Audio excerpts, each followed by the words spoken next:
She arrived at his farm with empty pockets, a dying hope, and words that would shatter his world. "My dad said you might need a wife."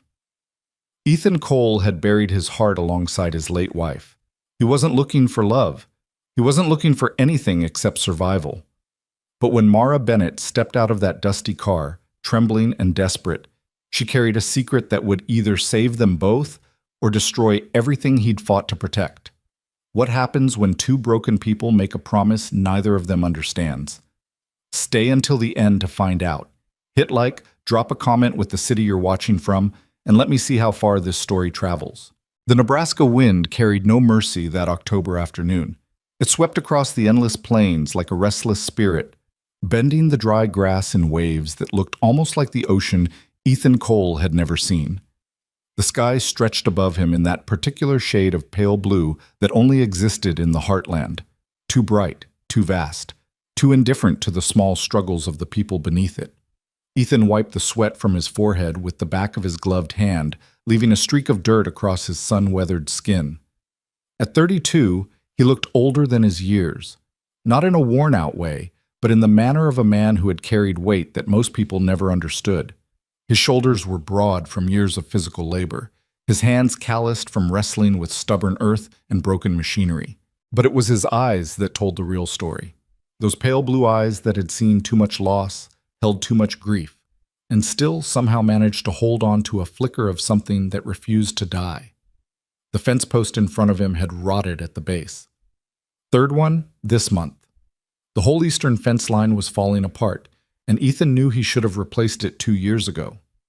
But 2 years ago, he'd been too busy keeping himself alive to worry about fence posts. 2 years ago, he'd been learning how to be a mother and a father at the same time, how to comfort a crying toddler at 3 in the morning when his own tears wouldn't stop falling, how to explain to a child too young to understand why mommy wasn't coming home anymore. He drove the new post into the ground with more force than necessary. The physical exertion helped, it always did. When his arms burned and his muscles screamed, there was less room in his head for the memories. Less space for the image of Sarah's smile, for the sound of her laugh, for the way she used to stand on this very porch and call him in for dinner with that teasing voice that made everything feel like home. Sarah had been gone for 4 years now. Sometimes it felt like yesterday. Sometimes it felt like a lifetime ago. And sometimes, like today, it felt like both at the same time. A wound that had scarred over but still ached when the weather changed. Ethan straightened up and looked back at the farmhouse. It was a modest structure, white paint peeling in places, green shutters that needed repainting, a wraparound porch that creaked in all the familiar spots. It wasn't much to look at, but it had been in his family for 3 generations. His grandfather had built the original structure with his own hands. His father had expanded it, and Ethan had fought, God, how he had fought, to keep it. Through the kitchen window, he could see the small form of his daughter, Lily, curled up on the couch with her favorite stuffed rabbit. She was 4 years old now, with Sarah's dark curls and his own stubborn chin. She was taking her afternoon nap, and Ethan had learned to guard those quiet hours like precious gold. It was the only time he had to get any real work done, the only moments when he didn't have a small hand tugging at his jeans or a sweet voice asking him questions he didn't always know how to answer. "Daddy, why is the sky blue? Daddy, where do the birds go when it rains? Daddy, is Mommy watching us from the clouds?" That last question still made his heart clench every time. He returned his attention to the fence, driving another nail into the crossbeam. The rhythmic thud of the hammer was almost meditative. Thud, thud, thud. The sound echoed across the empty fields, a lonely percussion that seemed to emphasize just how quiet his life had become. The farm wasn't what it used to be. In his father's time, they'd run nearly 200 head of cattle and grew corn and soybeans across 400 acres. But after the accident that took both his parents when Ethan was 25, and then Sarah's illness that followed just 3 years later, the operation had shrunk. Now it was just Ethan, 60 acres of barely profitable crops, a small herd of cattle that required constant attention, and a mountain of debt that never seemed to get any smaller no matter how hard he worked. Most days, he wondered why he bothered. Most days, the only thing that kept him going was the little girl sleeping inside that house, the daughter who needed him, who depended on him, who looked at him with Sarah's eyes and made him want to be better than he was. Ethan was so lost in his thoughts that he almost didn't hear the car. It was the crunch of gravel that finally caught his attention, that distinctive sound of tires rolling up the long driveway that led from the main road to the farmhouse. He looked up, squinting against the afternoon sun, and felt his body tense with automatic wariness.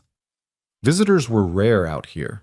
The farm was 7 miles from the nearest town, and most people had no reason to make the drive. When someone did show up unannounced, it usually meant trouble. A bill collector, a county inspector, or worse, his Aunt Ruth coming to remind him once again that he was failing, that he should just sell the land and move somewhere more practical, that he was in over his head and everyone knew it. The car that emerged from the dust cloud was unfamiliar. It was an old sedan, the kind that had probably been reliable once but had seen better decades.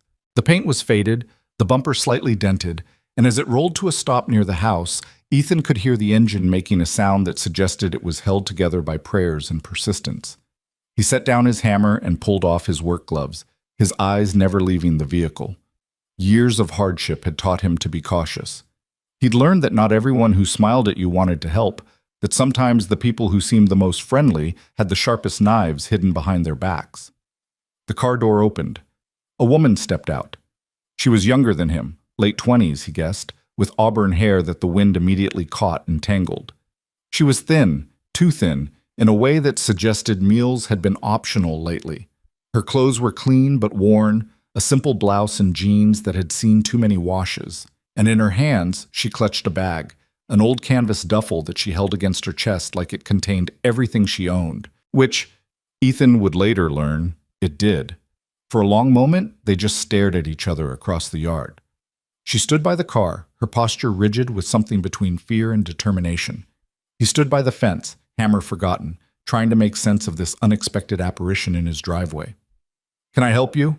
he called out, his voice rougher than he intended. The woman flinched slightly at the sound, then straightened her shoulders in a gesture that spoke of practiced courage. She took a step forward, then another, until she was close enough that he could see her face clearly. She had green eyes. That was the first thing he noticed, eyes the color of spring leaves, currently red-rimmed as if she'd been crying recently. Her skin was pale, almost translucent, and there was a bruise-like shadow of exhaustion beneath her eyes that suggested she hadn't slept properly in days. Maybe weeks. "Mr. Cole?" Her voice was quiet, trembling at the edges despite her obvious effort to control it. "Ethan Cole?" He nodded slowly, his guard still firmly in place. "That's me. Who's asking?" She took a deep breath, then another. He watched her hands tighten on the strap of her bag, watched her throat work as she swallowed hard. Whatever she was about to say, it was costing her something to say it. "My name is Mara Bennett," she said finally. "Frank Bennett was my father." The name hit Ethan like a physical blow. Frank Bennett. He hadn't heard that name spoken aloud in almost 6 months. Not since the funeral, not since he'd stood at the edge of an open grave and watched them lower into the ground the only man who had ever stood between him and complete ruin. "Frank," Ethan repeated, his voice barely above a whisper. "You're Frank's daughter?" Mara nodded, her eyes searching his face for something, recognition maybe, or understanding. "He talked about you before he passed. He talked about you a lot, actually. About this farm. About everything you've been through." She paused, and he saw her throat work again. "About everything he helped you survive." Ethan felt the world tilt slightly beneath his feet. Memories flooded back, memories he'd tried so hard to lock away in the deepest corners of his mind. Frank Bennett, sitting across from him at the kitchen table, while Ethan's hands shook with exhaustion and fear. Frank, making phone calls and filing paperwork, and standing up to people twice his size because Ethan had been too broken to do it himself. Frank, who had appeared out of nowhere during the darkest period of Ethan's life and had asked for nothing in return except the promise that Ethan would keep fighting. "What are you doing here?" Ethan asked, the question coming out harsher than he meant it to. But he couldn't help it. The wound of Frank's death was still fresh, and seeing his daughter standing in his driveway was like having salt poured directly into it. Mara's composure cracked. Just a little. Just enough to show the desperation underneath. "I didn't know where else to go," she admitted, her voice breaking on the last word. I know this is crazy. I know you don't know me. But my dad, before he died, he made me promise that if I ever needed help, real help, I should come here. He said you'd understand." She reached into her bag with trembling fingers and pulled out a folded piece of paper. It was worn at the creases, as if it had been opened and read many times. "He left me this letter," she continued, holding it out toward him. "He wrote it a few weeks before he passed. He told me not to open it unless I had no other choice." Ethan didn't take the letter. Not yet. His eyes stayed fixed on her face, searching for any sign of deception. But all he saw was exhaustion, desperation. And beneath it all, a fragile hope that was clearly terrified of being extinguished. "What does it say?" he asked. Mara's hands shook as she unfolded the paper. She didn't read from it directly. She'd obviously memorized the words by now, but she held on to it like a talisman. "He said," she closed her eyes briefly, composing herself.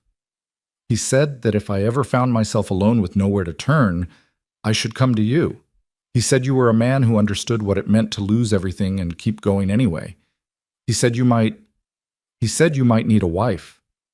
The words hung in the air between them like something physical. Ethan felt the blood drain from his face. He said, "What?"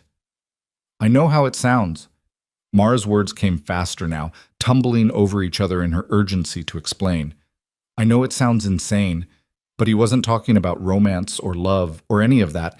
He was talking about survival. He was talking about two people who need help and might be able to help each other." Her voice dropped to barely above a whisper. "He was talking about not having to face everything alone." Ethan opened his mouth to respond, but no words came out. His mind was spinning, trying to process what she was saying, trying to reconcile this bizarre proposal with the Frank Bennett he had known. The practical, no-nonsense man who had pulled him back from the edge of destruction. "I've lost everything," Mara continued, the words pouring out of her like a dam breaking. "My job, my apartment, my savings, everything. I spent the last year taking care of my dad while he was sick, and by the end there was nothing left. No money, no prospects, nothing." She laughed bitterly, the sound catching in her throat. "I've been living in my car for 2 weeks, sleeping in rest stops, washing my hair in gas station bathrooms, and I kept telling myself I would figure it out. I kept telling myself I didn't need help, but then..." She looked down at the letter in her hands. "But then I read this, and I thought maybe my dad saw something I couldn't see. Maybe he knew something I didn't know." Ethan stared at her for a long moment. Then, slowly, he turned and looked back at his farmhouse. Through the window, he could see Lily still sleeping peacefully on the couch, completely unaware that her father's world was being tilted on its axis just 50 yards away. "Why would your father say that?" he asked finally, turning back to face her. "Why would he send you here?" Mara met his gaze, and for the first time he saw something besides desperation in her eyes. He saw honesty. "Because he knew you were struggling too," she said softly. "He told me about your wife, about your daughter, about how hard you've been fighting just to hold on to this place. He said..." She hesitated, then continued. "He said you were the most stubborn, proud, and good man he'd ever met. And he said that sometimes good men need to let someone help them, even when every instinct tells them to do it alone." The words hit home in a way Ethan wasn't prepared for, because Frank had said those exact words to him once, sitting right there on that porch, 2 weeks after Sarah's funeral, when Ethan had been ready to give up on everything. "I'm not asking you to love me," Mara continued. "I'm not asking you for romance or affection or any kind of relationship. I'm just asking..." She faltered, and for a moment he saw the little girl she must have been once, scared and alone and hoping someone would notice. "I'm just asking for a chance, a place to stand while I figure out how to rebuild my life. And in return, I'll do whatever you need. Cook, clean, help with the farm, help with your daughter." Her voice cracked. "Just please don't send me away. I don't have anywhere else to go." Ethan felt something shift inside his chest, something painful and familiar.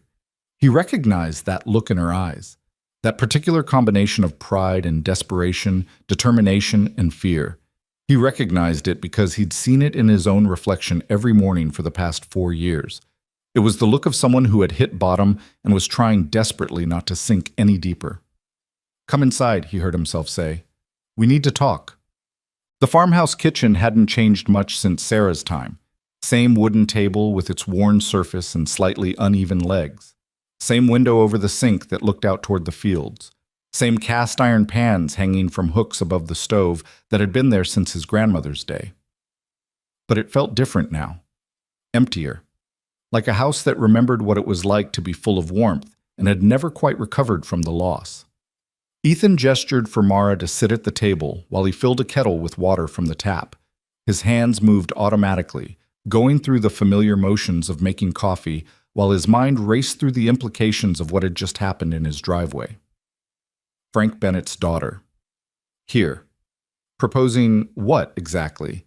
Marriage? A business arrangement? Some kind of desperate partnership between two people who had both been chewed up by life and spit out on the other side? He glanced at her from the corner of his eye. She sat rigidly in this wooden chair, her bag still clutched in her lap, her eyes darting around the kitchen with a mixture of curiosity and wariness. She looked like a wild animal that had wandered into unfamiliar territory, ready to bolt at the first sign of danger. "Tell me about your father," Ethan said as he set a mug of black coffee in front of her. "Tell me what happened." Mara wrapped her hands around the warm mug, and he noticed how thin her fingers were, how the bones seemed too prominent beneath the skin. "Cancer," she said quietly. "Pancreatic. By the time they caught it, there was nothing anyone could do. They gave him 6 months, but he lasted almost 14. Stubborn right until the end." Ethan nodded. That sounded like Frank.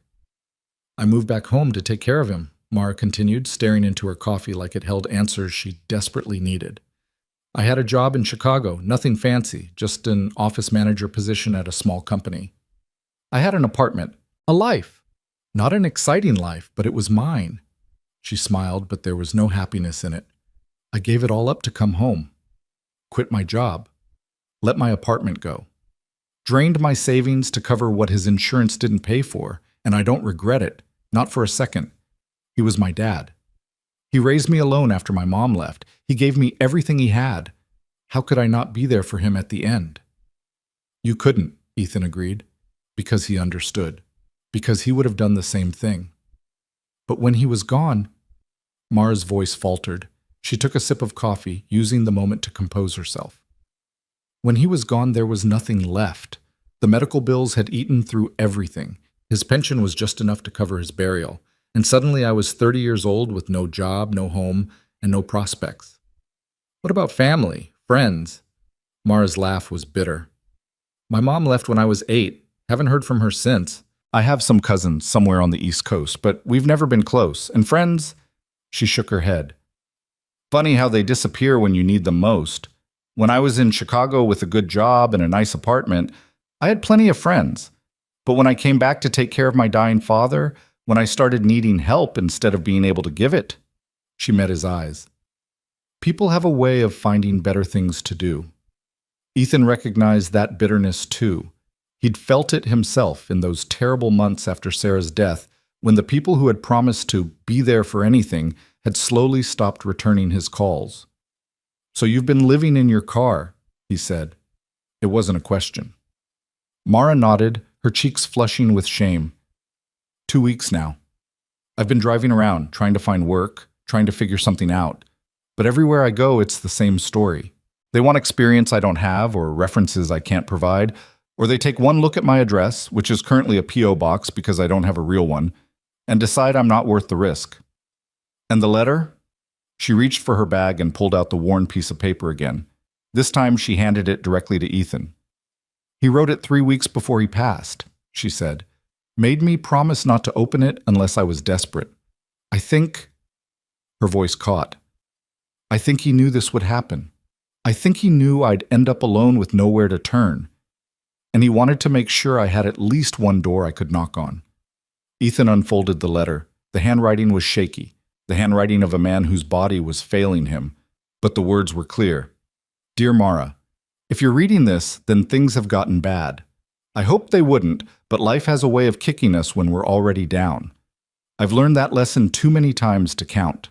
I need to tell you about a man named Ethan Cole. I met him 5 years ago, during the worst year of his life. His wife had just died. His family was trying to take his daughter and his land. He was alone, broken, and ready to give up. And I saw something in him that reminded me of myself when your mother left. A man who was standing at the edge of a cliff, trying to decide if falling was easier than fighting. I helped him because I couldn't stand by and watch another good person be destroyed. I helped him fight the legal battles, secure his custody, protect his farm. And in the process, I discovered something about Ethan Cole that I want you to know. He is the most honest, hardworking, and loyal man I have ever met. He is also the most stubborn and the most alone. He needs help, Mara. Even now, years later, he needs help. He's too proud to ask for it, too broken to trust anyone new. But he needs someone to stand beside him, someone to share the burden. And you, my beautiful girl, need someone too. I'm not talking about romance. I'm not talking about love at first sight or happily ever after. I'm talking about survival. I'm talking about two people who understand what it means to lose everything, finding a way to help each other keep going. Go to him. Tell him I sent you. Tell him I said he's been alone long enough. And if he gives you that stubborn look he's so famous for, the one that says he doesn't need anyone, remind him of what I told him the night Sarah died. We don't survive alone. We just think we do. I love you, sweetheart, more than I ever knew how to say. Dad. Ethan read the letter twice, then a third time. The words blurred slightly, and he realized with distant surprise that his eyes were wet. He never told me about you, he said finally, his voice rough. In all the time I knew him, he never mentioned a daughter. Mara nodded, unsurprised. That was my fault. I was angry with him for a long time after my mom left. Blamed him even though it wasn't his fault. By the time I grew up enough to realize how wrong I'd been, we'd lost so many years. She took a shaky breath. I came back when he got sick. We spent those last 14 months making up for lost time. And he told me about everything, his life, his regrets, all the people he'd helped over the years. She met Ethan's eyes. He was proudest of helping you. Ethan looked down at the letter again. Then he looked at the woman sitting across from him, this stranger who wasn't quite a stranger, connected to him by a debt he could never repay. Frank Bennett had saved his life. Not literally, perhaps, but in every way that mattered. When Ethan's Aunt Ruth had swept in after Sarah's funeral with lawyers and accusations, and a custody petition that claimed he was unfit to raise his own daughter, Frank had appeared out of nowhere, an old friend of Ethan's father whom Ethan barely remembered, and had fought alongside him like a man possessed. He'd found better lawyers, dug up evidence of Ruth's true motives, stood beside Ethan in courtroom after courtroom until the judge finally ruled in his favor. And when it was over, Frank had simply shaken his hand and said, "Your father was a good man. He would have wanted someone to look out for you." Then he'd driven away, refusing any payment, any thanks, anything except the promise that Ethan would keep fighting. Now Frank was gone. And his daughter was sitting in Ethan's kitchen, asking for the same thing Frank had once given him, a chance. "This is crazy," Ethan said finally. "I know. You don't know me. I don't know you. I know. Marriage isn't something you just decide to do with a stranger because you're both desperate." Mara's chin lifted slightly, a gesture of pride despite her circumstances. Actually, throughout most of human history, that's exactly what marriage was. Practical arrangements between people who needed each other. Love was a bonus, not a requirement. Ethan stared at her. Despite everything, he felt the corner of his mouth twitch. "Did you just give me a history lesson?" I worked in an office. I read a lot during lunch breaks. Something flickered in her eyes, the ghost of a personality that existed beneath the exhaustion. "Look, I'm not asking you to fall in love with me. I'm not asking for forever. I'm asking for a roof over my head and a chance to be useful. In return, I'll work harder than anyone you've ever hired. I'll help with your daughter. I'll cook, clean, manage the house, whatever you need." She leaned forward, her eyes intense. "I'm not a charity case. I'm offering a partnership, an arrangement that helps us both." "And what do you get out of it, besides a place to stay?" Mara was quiet for a moment. When she spoke, her voice was softer, more vulnerable. "I get to stop running. I get to stop looking over my shoulder, wondering where I'm going to sleep or how I'm going to eat. I get to... She swallowed hard. I get to feel like a person again instead of a problem. I get to have a purpose. Ethan thought about the woman's words. He thought about the dirty dishes piling up in his sink because he never had time to wash them, the laundry mountain growing in the corner of his bedroom, the meals he made for Lily that were nutritious but joyless, because cooking had been Sarah's domain, and he'd never learned to do it with love the way she had. He thought about the lonely nights after Lily went to bed, sitting on the porch with a beer and watching the darkness, wondering if this was all his life would ever be. He thought about Ruth, who still circled like a vulture, just waiting for him to fail so she could swoop in and claim what she'd always believed should be hers. He thought about Frank's letter and the words that kept echoing in his head. We don't survive alone. We just think we do. I have a daughter, he said slowly. She's 4 years old. Her name is Lily. I know, my dad told me about her. If you came here, if you stayed, she would have to come first. Always. No exceptions. Of course. And it wouldn't be... He struggled with the words. It wouldn't be a real marriage. Not in that way. I'm not ready for that. I don't know if I'll ever be ready for that. Something passed across Mara's face. Relief, he thought, mixed with understanding. That's fine. I'm not looking for that either. Ethan nodded slowly. His mind was still screaming that this was insane, that he was seriously considering marrying a woman he'd known for less than an hour. But somewhere beneath the logical objections, a quieter voice was speaking. A voice that sounded suspiciously like Frank Bennett's. She's standing at the edge, same as you were. Are you really going to let her fall? You should meet her, Ethan said finally. Lily, before we decide anything, you should meet her, and she should meet you. Because if she doesn't take to you, if there's any sign that she's uncomfortable or scared, then this conversation is over. Mara nodded quickly, hope blazing in her eyes despite her obvious effort to contain it. Of course. Yes. Whatever you need. As if on cue, a small voice called out from the living room. Daddy? Ethan felt his heart constrict the way it always did when he heard that voice.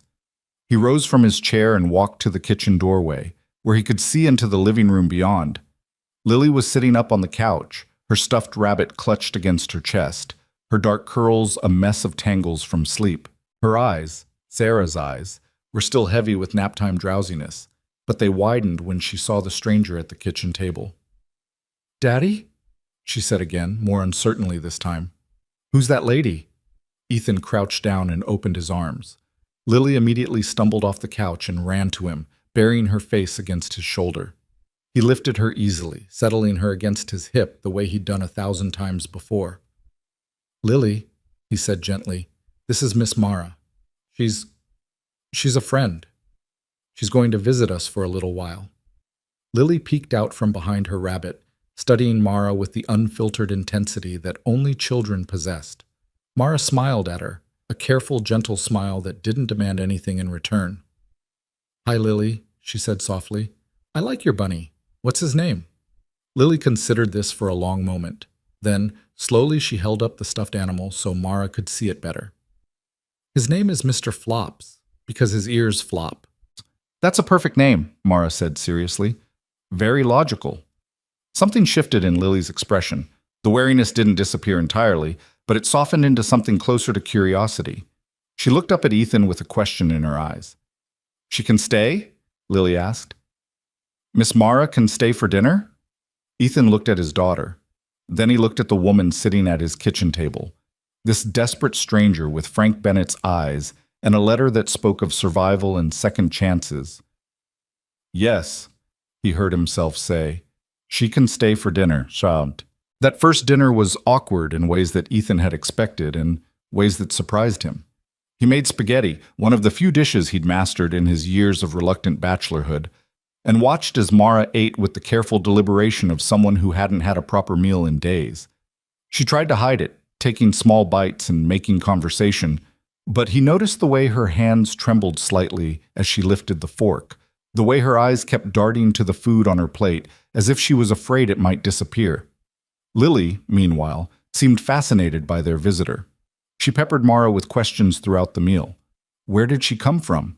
Did she have a bunny too? Why were her clothes different from Daddy's? Did she like horses? Did she like princesses? Did she know how to braid hair? Mara answered each question with patience and gentle humor, never talking down to the child or treating her curiosity as a burden. And gradually, Ethan watched his daughter's initial wariness transform into something warmer. By the time dessert came, store-bought cookies that Ethan felt vaguely guilty about, Lily had declared that she liked Miss Mara's hair and asked if they could be friends. After dinner, Ethan put Lily to bed while Mara insisted on washing the dishes. He tried to argue, but she was already at the sink, sleeves rolled up, before he could finish his objection. So instead, he carried Lily upstairs, read her 3 bedtime stories instead of the usual 2, and tucked her in with Mr. Flops beside her on the pillow. "Daddy?" Lily's voice was sleepy, her eyes already half closed. "Yes, sweetheart?" "Is Miss Mara sad?" Ethan paused, surprised by the question. "What makes you ask that?" Lily considered this with the solemnity of a child wise beyond her years. "Her eyes look sad. Like yours sometimes look sad. Like when you think I'm not watching." Ethan felt something catch in his throat. He leaned down and pressed a kiss to his daughter's forehead. "Sometimes people are sad," he said quietly, "but that doesn't mean they can't be happy too. Sometimes the sad and the happy are all mixed up together." Lily nodded as if this made perfect sense. Then her eyes drifted closed, and within moments she was asleep. Ethan stood there for a long time, watching her breathe. The moonlight coming through the window turned her dark curls silver, and for just a moment she looked so much like Sarah that his heart actually hurt. When he finally went back downstairs, he found Mara standing on the porch, looking out at the fields.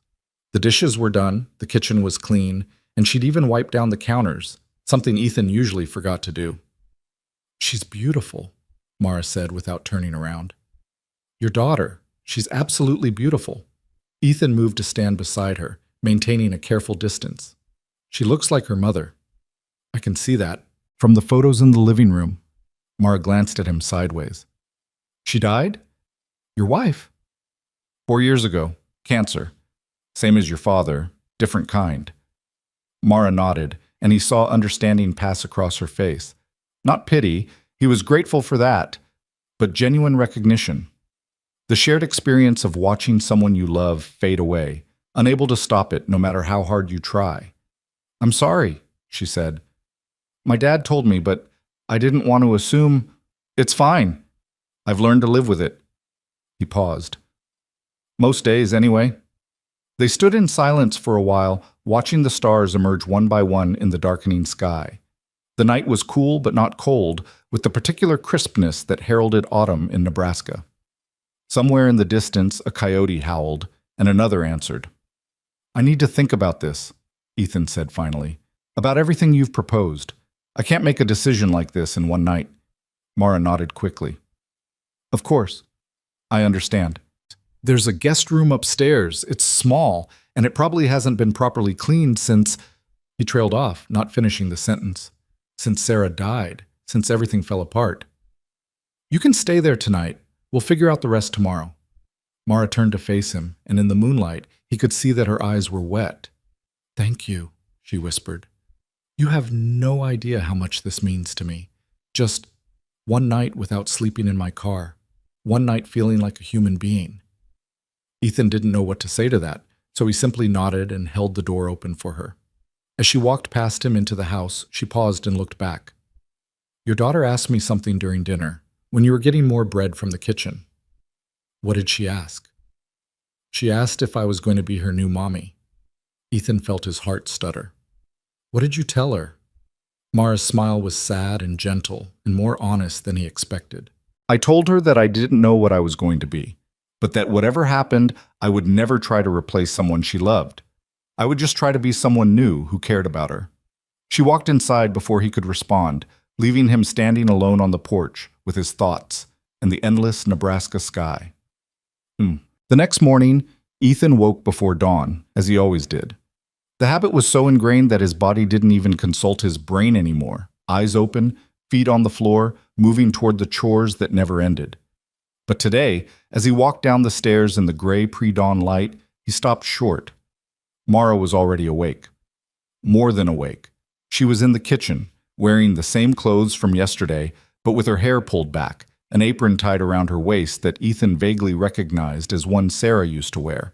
The smell of bacon filled the air, and something that might have been pancakes was sizzling on the griddle.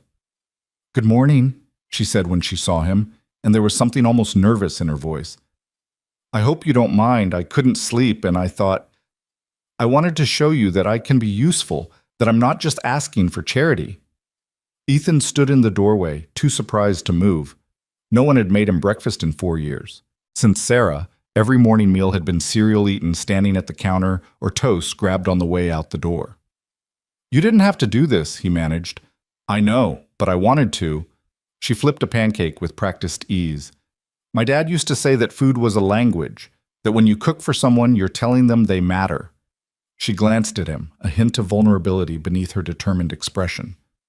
"I want you to know that you matter, that this chance you're giving me, even just one night, it matters." Ethan walked slowly into the kitchen, not sure what to do with his hands or his face or any of the emotions currently warring in his chest. He sat down at the table, his usual spot, worn smooth by years of use, and watched as she moved around the kitchen with surprising confidence. "You can cook," he observed. "I can do a lot of things." She set a plate in front of him, bacon, pancakes, eggs cooked just the way he liked them, though he had no idea how she'd known. "I worked my way through college waiting tables at a diner, picked up a few skills along the way." Ethan looked at the food. Then he looked at her. Then, slowly, he picked up his fork and took a bite. The pancakes were perfect, fluffy, slightly sweet, with a hint of vanilla that he hadn't tasted since Sarah's funeral, when her mother had brought over a batch made from Sarah's own recipe. "How did you—" He stopped, not sure how to finish the question. Mara smiled softly. "Your daughter showed me where the vanilla was. She said her mommy used to put it in everything." Ethan set down his fork.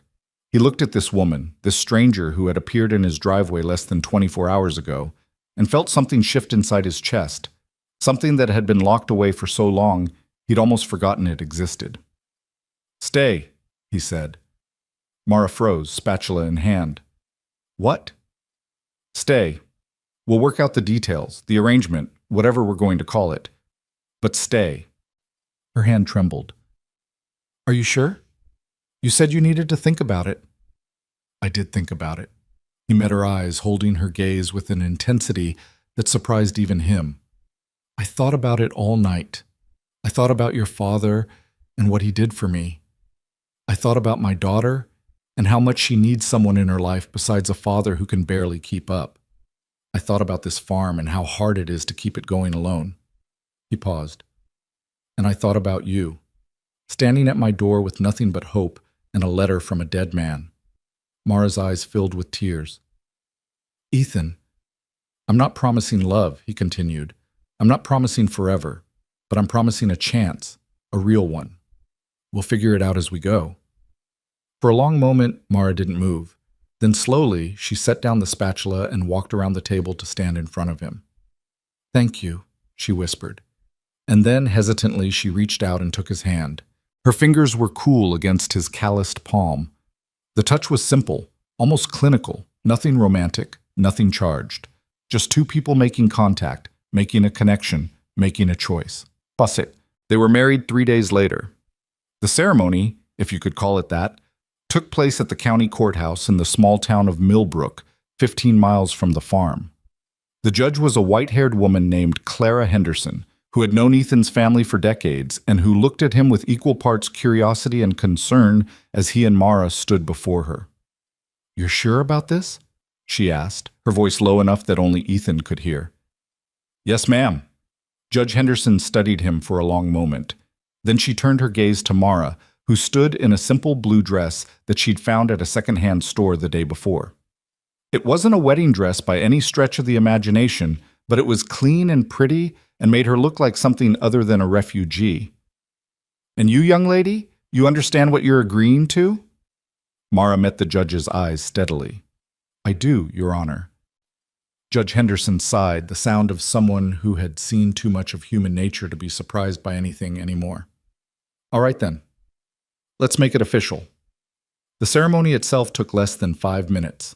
A few words, a few signatures, an exchange of rings, plain gold bands that Ethan had bought that morning from a pawn shop on the edge of town. Nothing fancy, nothing romantic, just two people binding themselves together in the eyes of the law because they were both too desperate to face the future alone. But when it was over, when Judge Henderson had pronounced them husband and wife and shaken both their hands, something unexpected happened. Lily, who had been watching the whole ceremony from a chair in the corner, suddenly ran forward and threw her arms around Mara's legs. "You're part of our family now," she announced, looking up at Mara with shining eyes. "Daddy said so. That means you're staying forever." Mara looked down at the little girl, then up at Ethan. And in that moment, her composure finally cracked completely. Tears spilled down her cheeks as she knelt and gathered Lily into her arms. "Forever," she whispered. "I promise." Ethan watched them, his daughter and his new wife, embracing in the sterile fluorescent light of the county courthouse, and felt something stir in his chest that he hadn't felt in years. It wasn't love. Not yet. Maybe not ever. But it was something. And for now, that was enough. The first week of their arrangement was exactly as awkward as Ethan had expected. They navigated around each other like strangers sharing a hotel room, never quite sure how much space to give or take. Mara slept in the guest room, which Ethan had hastily cleaned and furnished with fresh sheets and a quilt from the linen closet. He slept in the master bedroom, the same bed he'd shared with Sarah, surrounded by memories he couldn't bear to remove. During the days, they fell into a rhythm that surprised him with its smoothness. Mara took over the household duties with an efficiency that bordered on obsessive: cooking, cleaning, laundry, all the domestic tasks that Ethan had been drowning in for years. In return, Ethan worked the farm, grateful for the first time in months to have someone waiting at home when he came in from the fields. Lily adapted to the change with the resilience that only children possess. Within days, she was following Mara around the house like a shadow, asking questions, making demands, testing boundaries the way children do when they're trying to figure out if a new person can be trusted. Mara passed every test. She was patient when Lily was difficult, firm when she needed to be, gentle always. She learned the bedtime routine, the favorite foods, the way Lily liked her hair brushed at night. She memorized which stories were acceptable and which ones were too scary, which toys were beloved and which were merely tolerated. And gradually, almost imperceptibly, the house began to feel different. Not like before. Never like before. Sarah's absence was still a wound that would never fully heal. But it was less empty now, less silent, less like a museum preserving the memory of happier times, and more like a home where people actually lived. Ethan noticed it in small ways: the smell of cooking when he came in from the barn, the sound of Lily's laughter echoing through rooms that had been quiet for too long, the sight of Mara's coat on the hook by the door, her shoes by the mat, her presence woven into the fabric of daily life. He noticed it, and he didn't know what to do with it. The town of Millbrook noticed too. It started with looks, the kind of sideways glances that small towns specialized in. Ethan would stop at the hardware store for supplies, and the clerk would ask with too casual interest how things were going at home. He would fill up his truck at the gas station, and the attendant would mention that he'd heard Ethan had company these days. The whispers started within a week. "Did you hear? Ethan Cole got married. Just like that. No warning, no engagement, nothing." "Who's the woman? Where did she come from?" "I heard she just showed up at his door. No job, no family, nothing but the clothes on her back. Poor man, he's so desperate he'll marry anyone who walks in off the street." "You don't think she's after the farm? I mean, it's not much, but it's land. What kind of woman marries a widower with a child after knowing him for 3 days? I feel sorry for that little girl. First she loses her mother, and now her father brings home some strange woman." Ethan heard the whispers. He saw the looks. And he did what he'd always done: kept his head down, kept working, and refused to give anyone the satisfaction of seeing him react. But Mara was different. She wasn't used to small-town scrutiny, to the way gossip could spread like wildfire through a community where everyone knew everyone else's business. The first time she went into town alone, a simple trip to the grocery store, she came home pale and shaking. "They stared at me," she said, standing in the kitchen with bags of groceries still clutched in her hands. "Everyone in the store. They didn't even try to hide it. And I heard them talking. In the next aisle, like they wanted me to hear." Ethan took the bags from her hands and set them on the counter. "What did they say?" "They called me a gold digger. They said I was taking advantage of you. They said—" Her voice caught. "They said I was probably sleeping with you while your wife was still dying." Rage flared in Ethan's chest, hot and immediate and surprising in its intensity. He hadn't felt protective of anyone except Lily in years. But hearing what people were saying about Mara, about this woman who had done nothing except ask for help— "Ignore them," he said, the words coming out rougher than intended. "They don't know anything. They're just bored people with nothing better to do than judge others." But what if they're right? Mara's eyes were wet, her composure crumbling. What if I am taking advantage of you? What if this whole arrangement is exactly as selfish as they think it is? Ethan reached out and took her hands. It was the first time he'd initiated physical contact since the courthouse, and he felt her flinch slightly in surprise. "Listen to me," he said firmly. "You are not taking advantage of anyone. You came here because you had nowhere else to go, and I let you stay because I needed help. That's the truth. Nothing more, nothing less." He squeezed her hands gently. "And anyone who thinks they have the right to judge either of us can go straight to hell." Mara stared at him, tears still glistening on her cheeks. Then, slowly, the corner of her mouth twitched. "That's the most words you've said to me at once since I got here," she observed. Ethan felt his own mouth curve slightly. "I'm a man of few words, but I make exceptions for important things." She laughed, a small surprise sound that seemed to escape against her will. And for just a moment, standing in the kitchen with afternoon light streaming through the window, they felt less like strangers and more like something else. Not friends, exactly. Not lovers, certainly. But partners. Real ones. People who had chosen to face the world together, even when the world seemed determined to tear them apart. The whispers continued, but over time their sting lessened. Mara learned to hold her head high when she walked through town, to meet curious stares with calm composure instead of shrinking away. Ethan made a point of being seen with her, at the feed store, at the diner, at church on Sundays, silently daring anyone to say to his face what they whispered behind his back. And slowly, gradually, the town began to accept what they couldn't change. The marriage was real, whether anyone approved of it or not. Mara was staying, whether anyone wanted her to or not. And Ethan Cole, the stubborn widower who had refused to sell his land or give up his daughter despite everything life had thrown at him, seemed happier than he'd been in years. That last part was harder to explain. Even Ethan couldn't fully account for it. He still missed Sarah every day. He still woke in the night sometimes, reaching for a warmth that was no longer there. He still caught himself thinking of things to tell her before remembering that she was gone, that she had been gone for 4 years, that she would be gone forever. But alongside the grief, something else was growing. Not love. He still wasn't ready for that. But companionship. Partnership. The simple comfort of knowing that he wasn't alone, that someone else was carrying part of the weight that had been crushing him for so long. Mara, for her part, seemed to be finding her footing as well. The hollow-eyed desperation that had marked her arrival slowly faded, replaced by something steadier. She gained weight, just a few pounds, but enough that her cheekbones no longer stood out quite so sharply. The shadows under her eyes lightened. Her movements became less frantic, more purposeful. She was healing. They both were. And even though neither of them spoke about it, even though there were nights when the silence between them stretched long and uncomfortable, they both knew that something was changing, something that neither of them had expected, something that might, eventually, become something more. On the night that marked their 1-month anniversary, not that either of them was counting, Ethan came home from the fields to find Mara waiting for him on the porch. Lily was already in bed, tucked in with Mr. Flops and a new stuffed animal that Mara had found at a yard sale.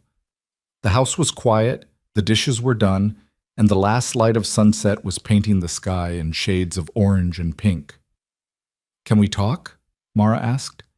Ethan sat down in the chair beside her, his bones aching from the day's work. "Of course." She was quiet for a moment, gathering her thoughts. When she spoke, her voice was steady but careful. "I want you to know that I'm grateful," she said, "for everything.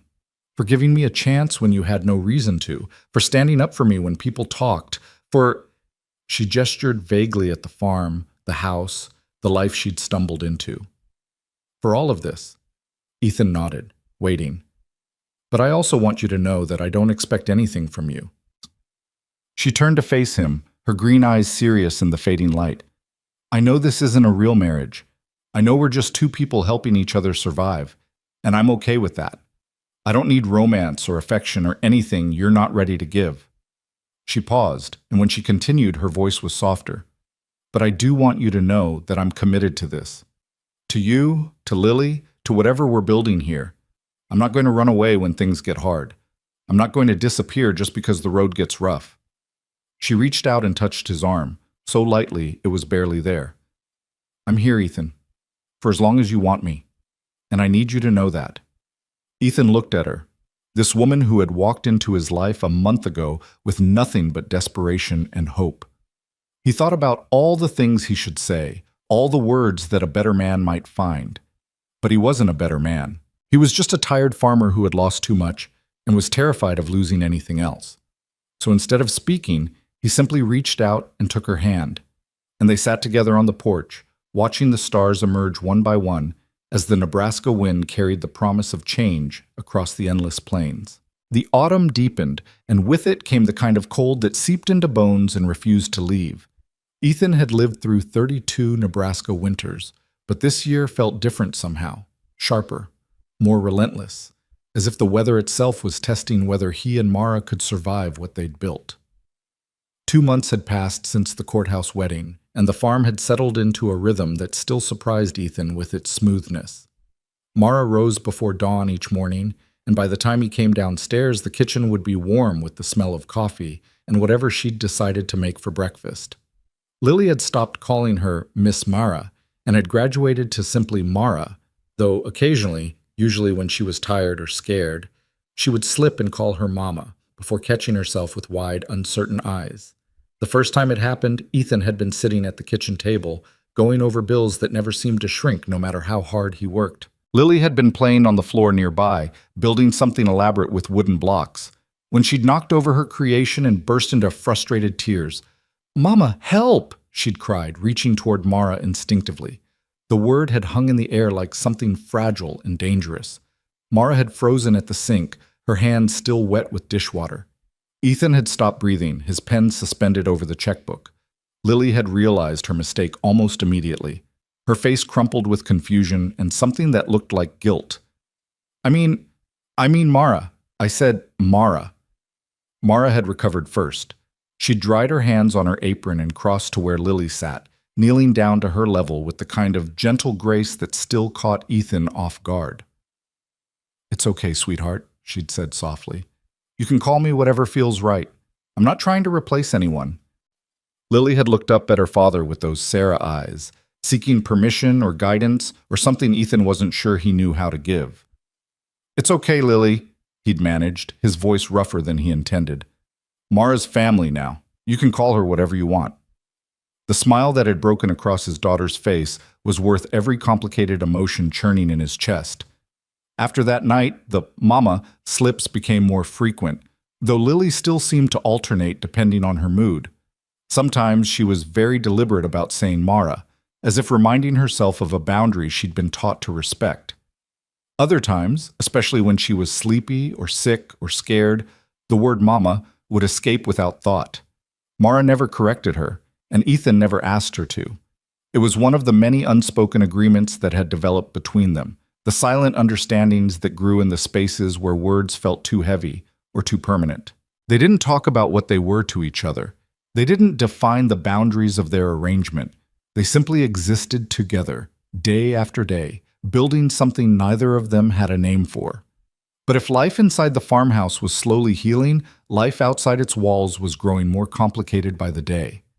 It started with small things, the kind of inconveniences that could easily be dismissed as coincidence or bad luck.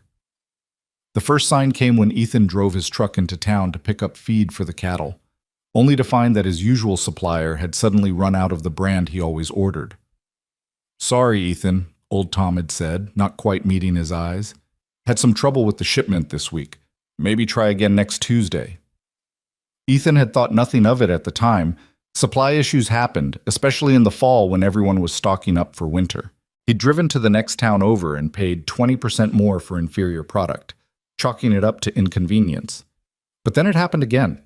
The hardware store was suddenly out of the specific fencing wire he needed. The mechanic who had serviced his equipment for years was too busy to fit him in. The bank teller, who had always been friendly, now avoided his gaze and processed his deposits with cold efficiency. At first, Ethan told himself he was imagining things. Small towns had rhythms, and sometimes those rhythms shifted for reasons that had nothing to do with him. People got busy, supplies ran low. These things happened. But Mara noticed too. "Something's wrong," she said one evening, standing at the kitchen window while Ethan sat at the table reviewing the farm's accounts. Outside, the first hard frost of the season was painting the field silver in the moonlight. "When I went to the grocery store today, Mrs. Henderson, the one who owns the deli counter, she refused to serve me." Ethan looked up from his papers. "What do you mean refused?" "I mean she looked right at me, and then she turned around and walked into the back. Just left me standing there. And when I asked the cashier what was going on, she just shrugged and said Mrs. Henderson must be having a bad day." "That's ridiculous. Martha Henderson has been running that deli for 30 years. She's never—" "I know." Mara turned from the window, her arms crossed over her chest in a gesture that had become familiar over the past weeks. Self-protective, uncertain. "That's what worries me. It's not just her, Ethan. It's everywhere. The way people look at me when I walk down the street, the conversations that stop when I enter a room. Something is happening, and I don't understand what." Ethan set down his pen, his jaw tightening. The suspicion that had been building in the back of his mind was finally crystallizing into something he couldn't ignore. "It's Ruth," he said quietly. Mara frowned. "Your aunt? You've mentioned her before, but—" "Ruth Cole, my father's sister." Ethan's voice was flat, controlled, but beneath the surface, old anger was stirring. "She's been trying to get her hands on this farm since before my parents died. She thinks it should have gone to her instead of my father, and she's never forgiven the family for what she sees as her rightful inheritance being stolen." He stood and walked to the window, standing beside Mara, but looking past her into the darkness beyond. After Sarah died, Ruth saw her opportunity. She filed for custody of Lily, claiming I was mentally unfit to raise a child, said I was depressed, neglectful, that I couldn't provide a stable home.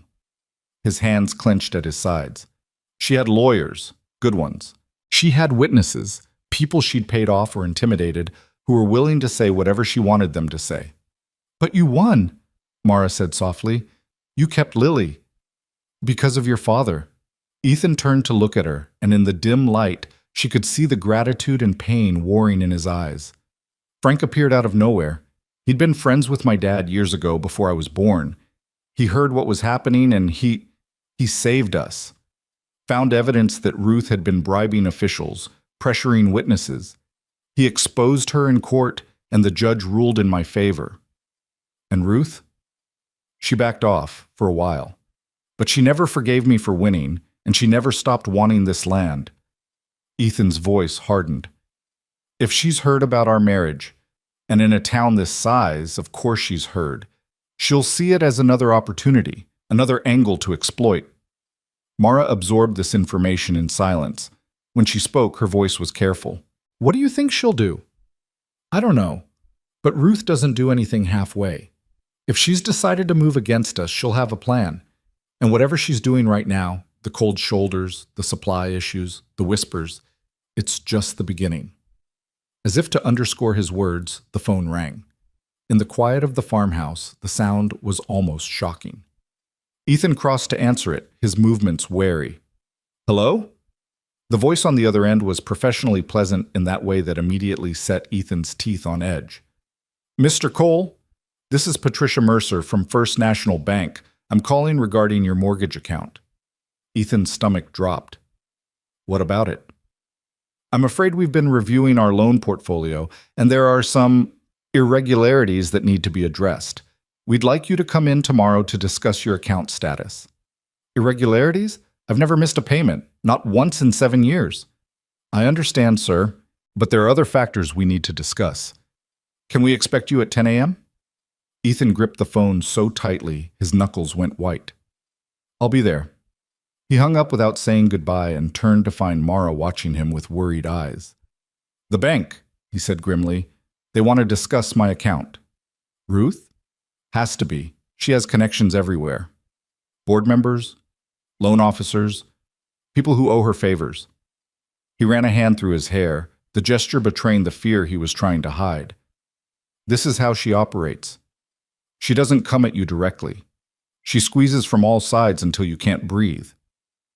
Mara moved toward him, stopping just close enough to touch if she wanted to. "What are we going to do?" Ethan looked at her. This woman who had walked into his life 2 months ago with nothing but hope and a letter from a dead man. He thought about sending her away, about telling her that this wasn't her fight, that she should leave before Ruth's machinations destroyed her too. But even as the thought formed, he knew he couldn't do it. Not just because he needed her, though he did, more than he'd realized, but because sending her away would mean letting Ruth win. It would mean proving that the vultures were right, that his marriage was exactly the fragile arrangement everyone believed it to be. "We fight," he said finally, "together. Whatever she throws at us, we face it as a family." Mara's eyes glistened, but she didn't cry. Instead, she reached out and took his hand, her fingers intertwining with his in a gesture that felt more intimate than anything they'd shared before. "Together," she agreed. The next morning, Ethan drove to the bank alone. He'd wanted Mara to come, had almost asked her, but in the end, he'd decided this was something he needed to face himself. Ruth would be looking for weaknesses, for cracks in his armor, and the last thing he wanted was to give her ammunition by appearing to need his wife's support for a simple meeting. The First National Bank of Millbrook was a modest brick building that had stood on Main Street for nearly a century. Ethan had walked through its doors countless times over the years, to deposit checks, to discuss loans, to shake hands with bankers who had known his father and grandfather before him. Today, the familiar space felt hostile. Patricia Mercer was waiting for him in a small office off the main lobby. She was a woman in her 50s, impeccably dressed, with the kind of professional smile that never quite reached her eyes. "Mr. Cole, thank you for coming in. Please, have a seat." Ethan sat in the chair across from her desk, his posture deliberately relaxed, even as every muscle in his body was tense with anticipation. "You said there were irregularities with my account." "Yes." Patricia shuffled some papers on her desk, not quite meeting his eyes. "As I mentioned, we've been reviewing our loan portfolio. Given current economic conditions, the bank has decided to reassess certain high-risk accounts." "High risk?" Ethan kept his voice level with effort. "I've never missed a payment. My farm has been in my family for 3 generations. How exactly am I high risk?" Patricia's smile flickered. "It's not about payment history, Mr. Cole. It's about overall stability. Recent changes in your personal circumstances have raised some concerns." There it was. Ethan felt his jaw tighten. "Recent changes? You mean my marriage?" "Your very sudden marriage," Patricia corrected delicately. "To a woman with no local connections, no employment history in the area, and, if our information is correct, no assets of any kind." "Your information?" Ethan leaned forward, his eyes hard. "And where exactly did you get this information, Ms. Mercer?" For the first time, Patricia's composure slipped, just slightly, a flicker of unease crossing her features before the professional mask returned. "The bank has many sources. We have a responsibility to protect our investments." "Your investments?" Ethan stood, unable to sit any longer. "Let me tell you what I think is happening here. I think someone has been whispering in the bank's ear. Someone with connections on the board. Someone who has a personal interest in seeing me fail." Patricia's face went carefully blank. I don't know what you're implying. I think you do. Ethan placed his hands on her desk, leaning in close enough to see the nervous flutter of her pulse at her throat. I think you know exactly who's behind this reassessment. And I think you know that what you're doing isn't just unethical, it's probably illegal. Patricia's mask cracked further. Mr. Cole, I would advise you to be very careful about making accusations you can't prove. And I would advise you to be very careful about whose bidding you do. Ethan straightened, reaching for the control that was threatening to slip away from him. I've dealt with Ruth Cole's games before. I know how she operates. And I promise you this. If this bank takes any action against my farm based on manufactured concerns and whispered lies, I will fight back. With lawyers, with publicity, with whatever it takes. He headed for the door, then stopped and turned back. You can tell Ruth I'm not the broken man I was 4 years ago. She caught me at my weakest once, and she almost won. But I'm stronger now. And I'm not alone anymore. He left without waiting for a response, walking through the lobby with his head held high, while the tellers and customers watched him pass. Let them stare, let them whisper. He didn't care anymore. The battle lines had been drawn. When Ethan got home, he found Mara in the garden behind the house, pulling the last of the season's vegetables before the frost could claim them. She looked up at the sound of his truck, and something in his expression must have told her what she needed to know. That bad? She asked, pulling off her gardening gloves. Worse. Ethan sat down heavily on the porch steps, suddenly exhausted despite the early hour. They're calling in my loan. Well, not calling it in exactly. They can't do that as long as I'm current on payments, but they're reassessing my risk profile, which means they can raise my interest rate, change my terms, make it impossible to keep up. Mara sat beside him, close enough that their shoulders almost touched. Can they do that? Legally?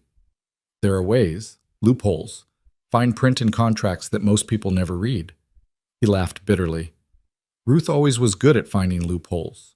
What about fighting back? You said you'd get lawyers. With what money? Ethan spread his hands in a gesture of frustrated helplessness. Every penny I have goes into keeping this place running. I can't afford to hire lawyers good enough to go up against Ruth's resources. She knows that. She's counting on it. They sat in silence for a long moment, watching the autumn wind strip the last leaves from the old oak tree at the edge of the property. Mara seemed to be thinking hard, her brow furrowed with concentration. What if we didn't need lawyers? She said finally. Ethan looked at her. What do you mean? I mean, what if we could prove what she's doing without going to court? Expose her publicly, the way my father did before? Mara's eyes were bright with sudden energy. You said he found evidence that she was bribing officials, pressuring witnesses. What if she's doing the same thing now? What if we could document it? Document it how? I don't know yet, but there has to be a trail. People she's talked to, payments she's made, favors she's called in. Mara turned to face him fully, her expression fierce with determination. Ruth thinks she's dealing with the same broken man she almost destroyed 4 years ago. She doesn't know you've changed, and she definitely doesn't know me. Despite everything, Ethan felt something warm stir in his chest. Not quite hope. He'd learned to be wary of hope, but something close to it. You're suggesting we investigate my own aunt. I'm suggesting we protect our family. Mara reached out and took his hand, her grip surprisingly strong. Whatever that takes. The weeks that followed were a careful dance of survival and strategy. On the surface, life on the farm continued as normal. Ethan worked the fields and tended the cattle. Mara kept the house and cared for Lily. They went through the motions of ordinary existence, giving the watching eyes of Millbrook nothing to report back to Ruth. But beneath the surface, they were gathering information. It started with Mara's trips to town, where before she had hurried through her errands, avoiding eye contact and rushing home, now she took her time. She lingered at the grocery store, making small talk with anyone who would engage. She sat in the diner nursing cups of coffee, her ears open to the conversations happening around her. She visited the library, combing through old newspapers and public records, building a picture of Ruth Cole's influence that stretched back decades. What she found was troubling. Ruth's fingerprints were everywhere, on the board of the bank, on the town council, on the committees that decided zoning laws and business permits. She had donated to every political campaign, sponsored every community event, positioned herself as Millbrook's most generous and civic-minded citizen. But beneath the veneer of philanthropy, there were patterns. Businesses that had crossed her tended to fail within years. Families who had opposed her found themselves mysteriously unable to secure loans or permits. People who had spoken against her had a way of leaving town, moving somewhere else, disappearing from the community entirely. Ruth Cole wasn't just wealthy and connected. She was, in the parlance of the place, someone you didn't cross. "She's been building this for years," Mara told Ethan one night, spreading her notes across the kitchen table like evidence in a trial. "Maybe decades. Every favor she does, every donation she makes, it's all investment. Capital she can call in when she needs something." Ethan studied the papers, his expression grim. "I knew she was powerful. I didn't know it was this extensive. And right now she wants your farm." Mara tapped a particular page, a photocopy of a property map she'd found in the county records office. "Look at this. Your land is right in the middle of all these parcels she's been buying up over the past 10 years. If she gets your farm, she'll control almost 1,000 contiguous acres." "For what?" "I don't know. Development, maybe?" "There's been talk about the state building a new highway through this area. If that happens, land values would skyrocket." Mara shook her head. "Whatever her endgame is, your farm is the piece she needs to complete the puzzle." Ethan stared at the map, seeing his family's land through new eyes. 3 generations of blood and sweat and sacrifice reduced to a puzzle piece in Ruth's grand design. "She'll never stop," he said quietly.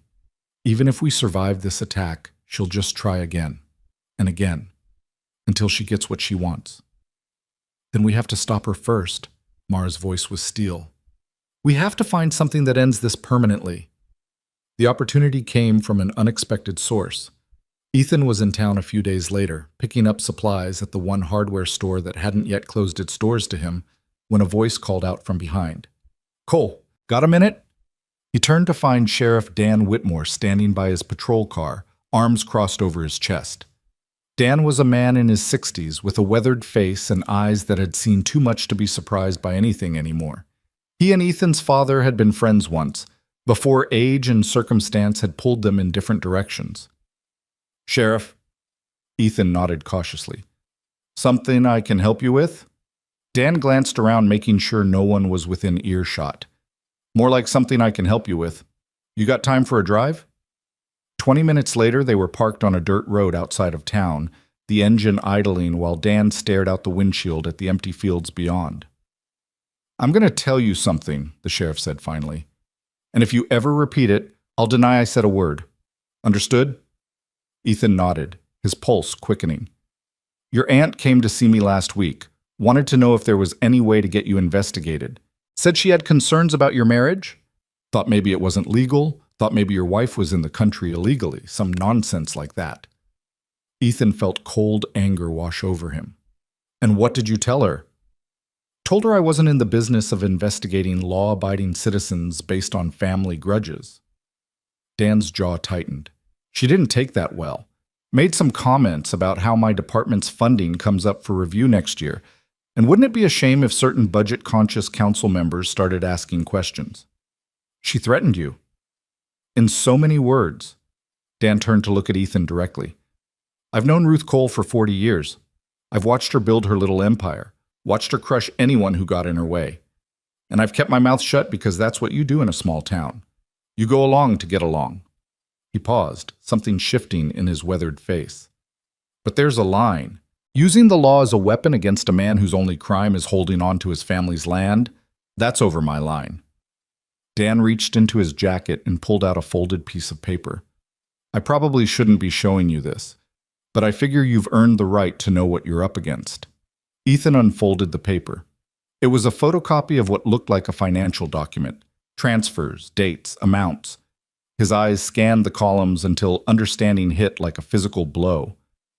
"These are payments," he said slowly, "to Patricia Mercer, the woman at the bank. Among others." Dan's voice was grim. "That's 6 months of transactions I was able to pull from public records and some not-so-public sources." Your aunt has been buying influence all over this county. Bank officers, town officials, even a couple of my own deputies." His face hardened. "She's built a machine, Cole, and right now that machine is pointed directly at you." Ethan stared at the paper in his hands, his mind racing. "Why are you showing me this?" Dan was quiet for a long moment. When he spoke, his voice was softer than before. "Your father was a good man. Best friend I ever had, before life got complicated. When he died, I promised myself I'd look out for you if I could." He sighed heavily. "I haven't done a great job of keeping that promise, but maybe this can make up for some of it. What am I supposed to do with this?" "That's up to you. But if I were in your shoes, I'd start making copies. I'd start building a file. And I'd start looking for the moment when Ruth makes a mistake, because she will. People like her always do. They get so used to winning that they forget to be careful." Dan started the engine, signaling that their conversation was over. "One more thing," he said as they pulled back onto the road. "Your wife. The people who've been talking to her in town, the ones who've been sharing information, some of them are doing it because they want to help, but some of them are doing it because Ruth told them to." Ethan felt his blood chill. "You're saying Ruth has people watching us. I'm saying be careful who you trust." Dan's eyes met his in the rearview mirror. "Your aunt plays a long game, and she's been playing a lot longer than either of you." That night, Ethan told Mara everything. They sat on the porch after Lily was asleep, speaking in low voices while the November wind howled around the corners of the house. The documents Dan had given him lay between them, illuminated by the pale light spilling through the window.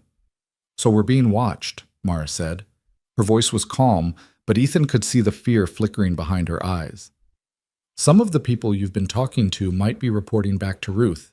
We have no way of knowing who. Then everything I've gathered might be compromised. She might know exactly what we know." "Maybe, or maybe not." Ethan picked up the financial records, studying them again. "These payments, they're the real evidence. Everything else is circumstantial, but this is proof that she's been buying people off.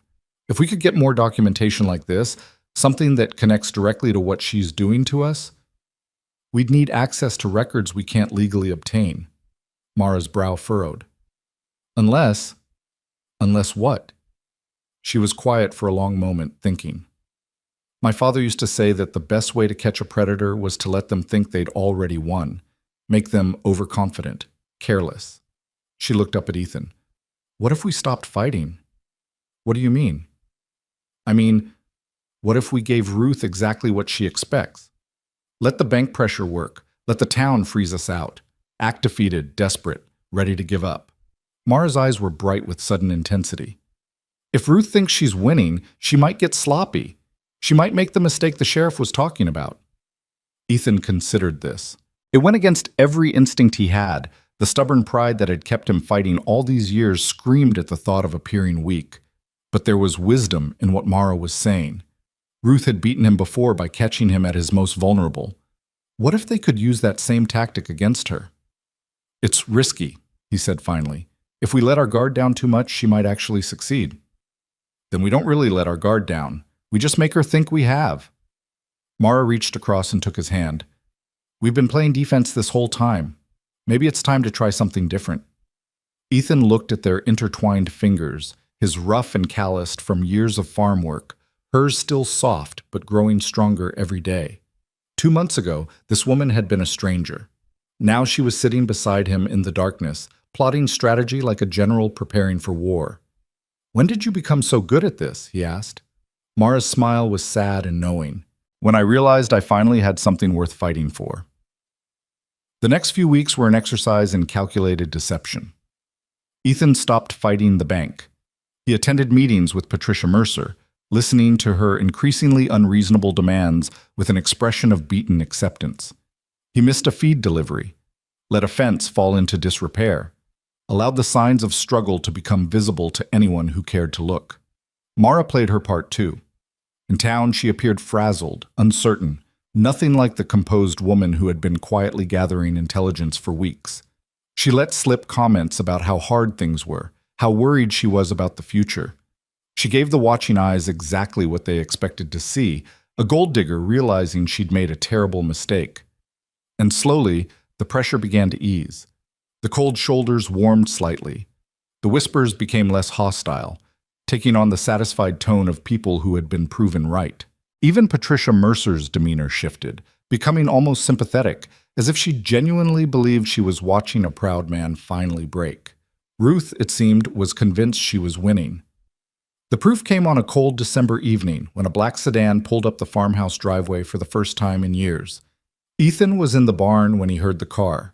He emerged to find Ruth Cole stepping out of the vehicle, wrapped in an expensive coat that probably cost more than his monthly mortgage payment. She was 73 years old now, but age had done nothing to diminish the sharp intelligence in her eyes or the predatory grace of her movements. "Ethan," she smiled, and it was the smile of a cat approaching a cornered mouse. "I think it's time we talked." He led her into the house, where Mara was already waiting. If Ruth was surprised to see his wife, she didn't show it. Her gaze swept over Mara with calculated assessment before dismissing her as irrelevant. "You've made quite a mess of things," Ruth said, settling into a chair at the kitchen table as if she owned the place. "The bank is ready to begin foreclosure proceedings. I don't think I need to tell you what that means." "I know what it means." Ethan's voice was flat, defeated, exactly what she expected to hear. "Good. Then you also know there's only one way out of this situation." Ruth pulled a folded document from her coat pocket and placed it on the table. "I'm prepared to buy your farm at a fair market price. You'll have enough to start over somewhere else, somewhere more suited to your current circumstances." Ethan looked at the paper without touching it. "And if I refuse?" "Then the bank forecloses. You lose everything, including whatever dignity you have left." Ruth's smile sharpened. "And I buy the property at auction for a fraction of what I'm offering now. Either way, I get what I want. The only question is whether you walk away with something or nothing." Silence filled the kitchen. Mara stood by the sink, apparently frozen with fear. Ethan sat across from his aunt, appearing to wrestle with an impossible decision. "I need time," he said finally, "to think about it, to talk to my wife." Ruth's eyes flickered with satisfaction. "Of course. Take a few days. But don't wait too long. My patience has limits." She rose to leave, pausing at the door to deliver one final blow. "You know, Ethan, your father always said you were too stubborn for your own good. He was right." She glanced at Mara with undisguised contempt. "Though I suppose some lessons can only be learned the hard way." After the sedan's taillights disappeared down the driveway, Ethan and Mara stood in the kitchen, neither speaking. Then, slowly, Mara reached into her apron pocket and pulled out a small device. "Did you get it?" Ethan asked. Mara pressed a button, and Ruth's voice filled the kitchen. "Either way, I get what I want. The only question is whether you walk away with something or nothing." For the first time in weeks, Ethan felt something like hope. "She admitted it," he said. "On recording, she admitted to orchestrating everything." "That's not all." Mara's eyes were fierce with triumph. "While you were keeping her attention, I checked the documents she brought. They're not from the bank, Ethan. They're from a private holding company, one that I found in my research. Ruth has been buying up properties through shell corporations to hide her involvement. Which means she's been lying to everyone. The bank, the town, the county. She's not just buying influence, she's committing fraud." Mara grabbed his hands, her excitement barely contained. "We have her, Ethan. We finally have her." But their celebration was premature. 3 nights later, Ethan woke to the smell of smoke. He was out of bed before conscious thought kicked in, moving on pure instinct toward the window. What he saw there turned his blood to ice. The barn was on fire. Orange flames were already climbing the old wooden walls, fueled by the dry hay stored inside. The wind was whipping the blaze higher, sending sparks sailing through the night air toward the house, toward the fields, toward everything he'd spent his life protecting. "Mara!" He was already running, grabbing clothes, shouting instructions. "Get Lily! Get her out of the house now!" The next hours were a nightmare of desperate action. They fought the fire together, Ethan with the garden hose that was laughably inadequate against the inferno, Mara hauling buckets of water from the well when the hose ran dry. Lily watched from the safety of the truck, clutching Mr. Flops with tears streaming down her face while her home burned. The volunteer fire department arrived too late to save the barn. By the time their trucks rolled up the driveway, there was nothing left but smoldering ruins and the acrid smell of destruction. But somehow, impossibly, the house still stood. Sheriff Dan Whitmore arrived with the fire trucks.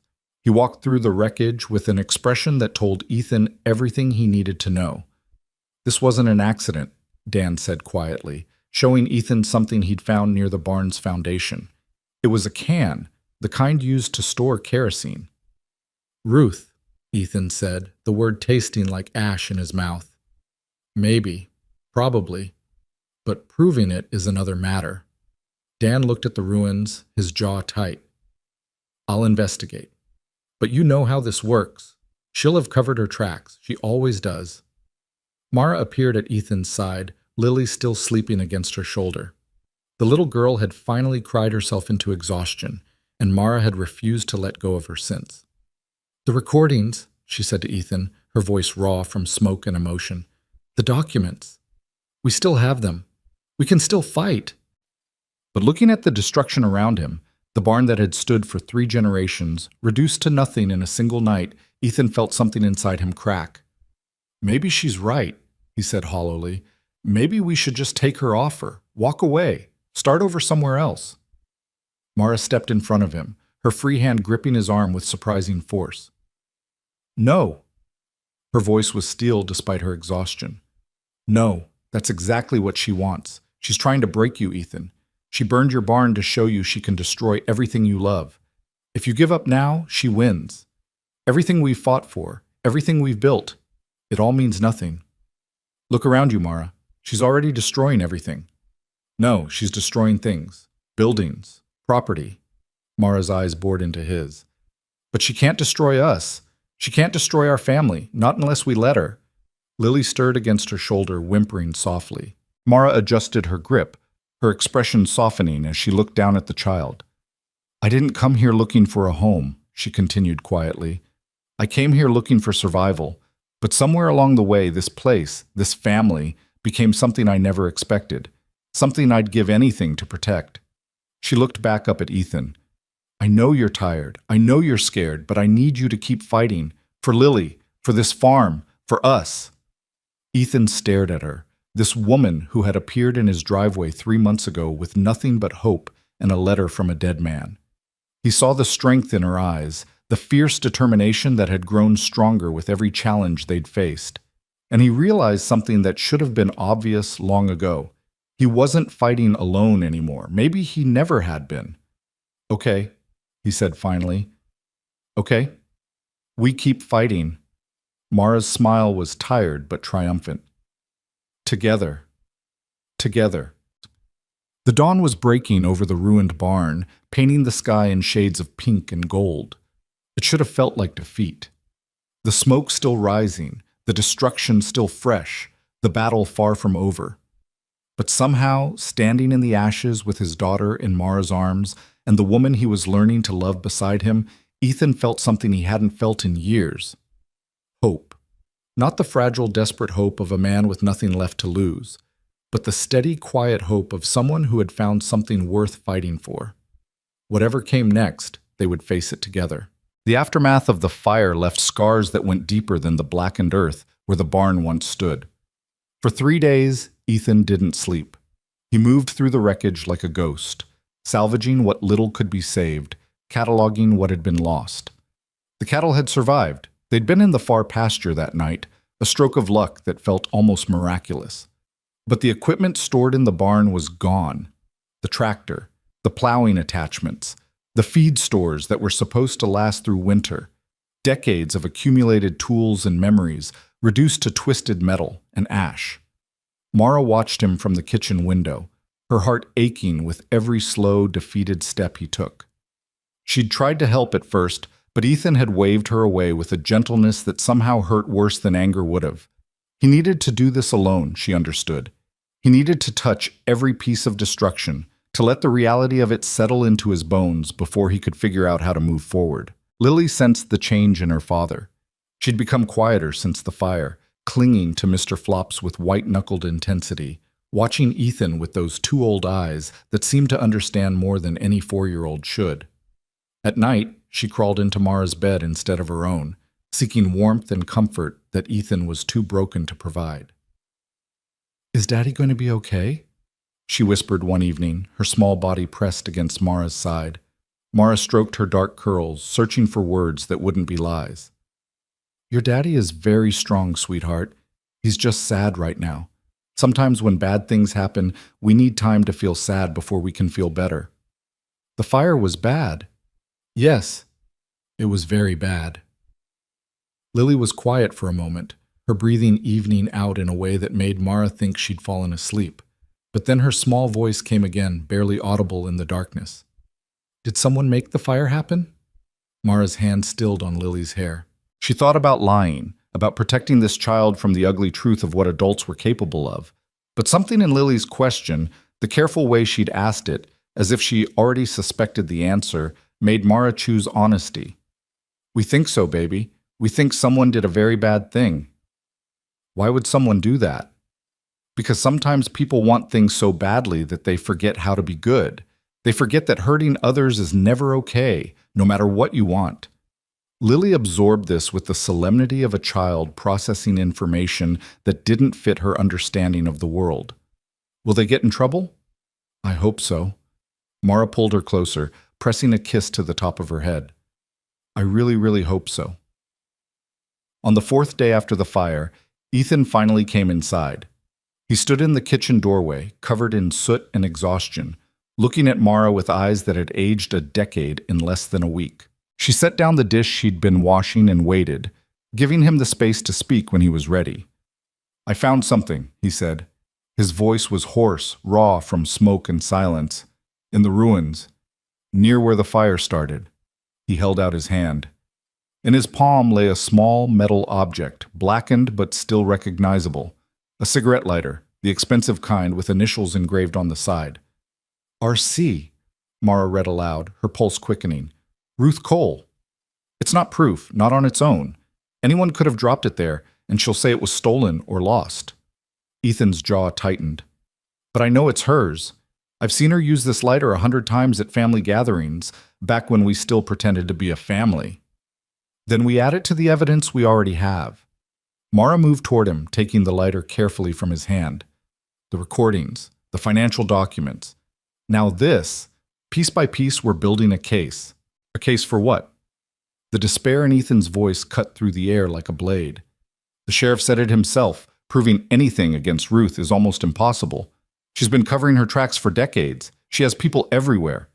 Even if we get this in front of a judge, what's to stop her from buying her way out of it, like she's bought her way out of everything else? We don't know that she can, not anymore." "You don't know her like I do." Ethan slumped into a chair at the kitchen table, his head falling into his hands. "Ruth doesn't lose. She's never lost. And everyone who's tried to fight her has ended up destroyed." Mara knelt beside him, her hands finding his, pulling them gently away from his face so she could meet his eyes. "Then we'll be the first to beat her," she said firmly. "Ethan, look at me. Look at me." He raised his gaze, and what she saw there broke her heart. A man who had been beaten down so many times that he'd forgotten what it felt like to win. "I know you're tired," she continued. "I know you've been fighting alone for so long that you've forgotten how to share the weight. But you're not alone anymore. I'm here, and I'm not going anywhere." "Why?" The word escaped him like a confession.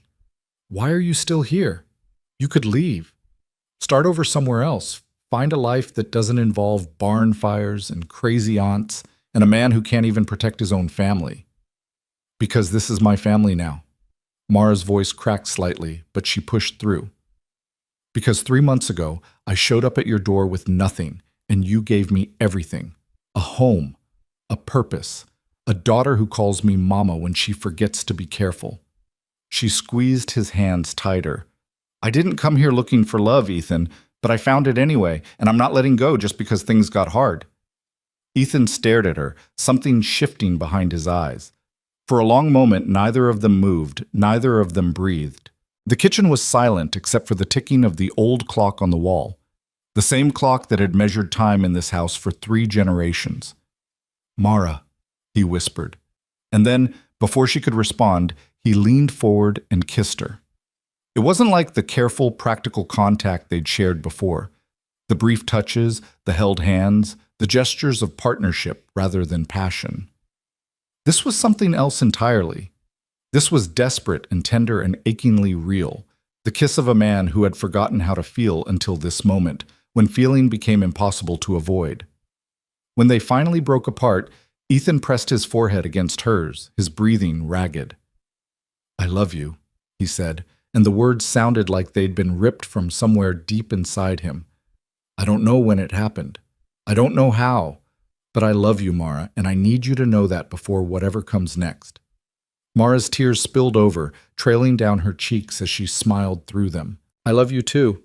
I think I have since the first time you made me coffee and didn't ask for anything in return. That's a low bar for love. You'd be surprised how rare it is." She laughed softly, the sound fragile but genuine. "Most people want something. You just wanted to help." They held each other in the kitchen while the winter sun set beyond the windows, casting long shadows across the floor. Outside, the ruins of the barn stood as a reminder of everything they'd lost. But inside, something new was being born. Something stronger than fear, more resilient than despair. Whatever Ruth threw at them next, they would face it together.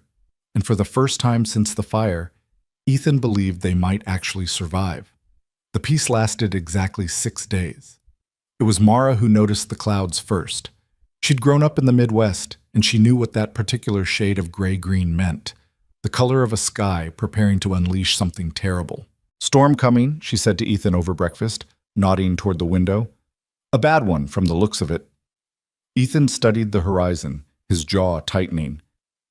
"Radio said possible flooding. The river's been high all month from the early snowmelt up north." "Should we be worried?"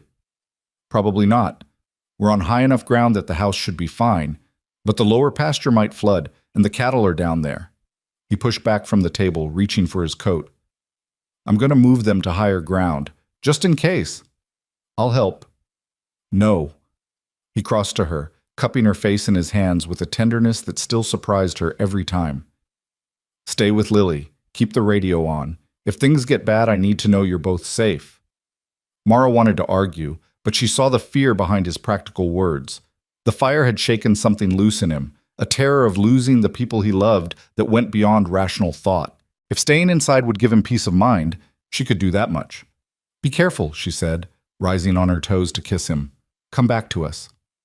Always. She watched him walk toward the truck, his silhouette dark against the ominous sky.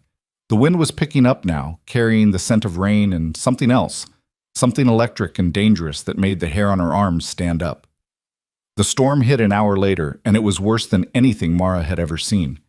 The rain came down in sheets so thick she couldn't see beyond the porch railing. Thunder shook the house like the footsteps of giants, and lightning split the sky every few seconds, turning night into strobing day.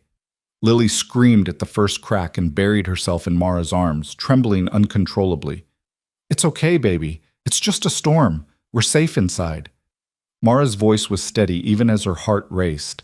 "The house is strong. It's been here for 100 years. A little rain won't hurt it." But as the hours passed, the rain didn't let up. If anything, it intensified, pounding against the windows with a violence that made Mara flinch. The radio crackled with emergency broadcasts, flash flood warnings, evacuation orders for low-lying areas, pleas for residents to stay off the roads. And Ethan still wasn't home. By the time darkness fell completely, Mara was fighting panic. She'd tried his cell phone a dozen times, but the calls wouldn't connect. The storm must have knocked out the towers. She'd tried the landline, too, calling Sheriff Whitmore's office, but no one answered. "Where's Daddy?" Lily's voice was small, frightened. "Why isn't he back yet?" "The storm is making everything difficult, sweetheart. He probably had to take shelter somewhere until it passes." Mara forced a smile she didn't feel. "He'll be home soon, I promise." But even as she said the words, doubt gnawed at her. What if something had happened? What if the truck had gotten stuck? What if the flooding was worse than they'd predicted? The answer came at 10 o'clock, in the form of headlights cutting through the rain. Mara was at the door before the truck had fully stopped, Lily safe in the bedroom with strict instructions to stay put. She ran into the storm without a coat, heedless of the rain soaking through her clothes, desperate to reach the vehicle and confirm that Ethan was inside. He was. But something was wrong. Ethan was leaning against the steering wheel, his face pale, his left arm hanging at an angle that made Mara's stomach drop. Blood was seeping through his shirt sleeve, mixing with the rain that dripped through the open window. "Ethan!" She yanked open the door, catching him as he slumped toward her. "What happened? Oh my God, what happened?" Fence came down.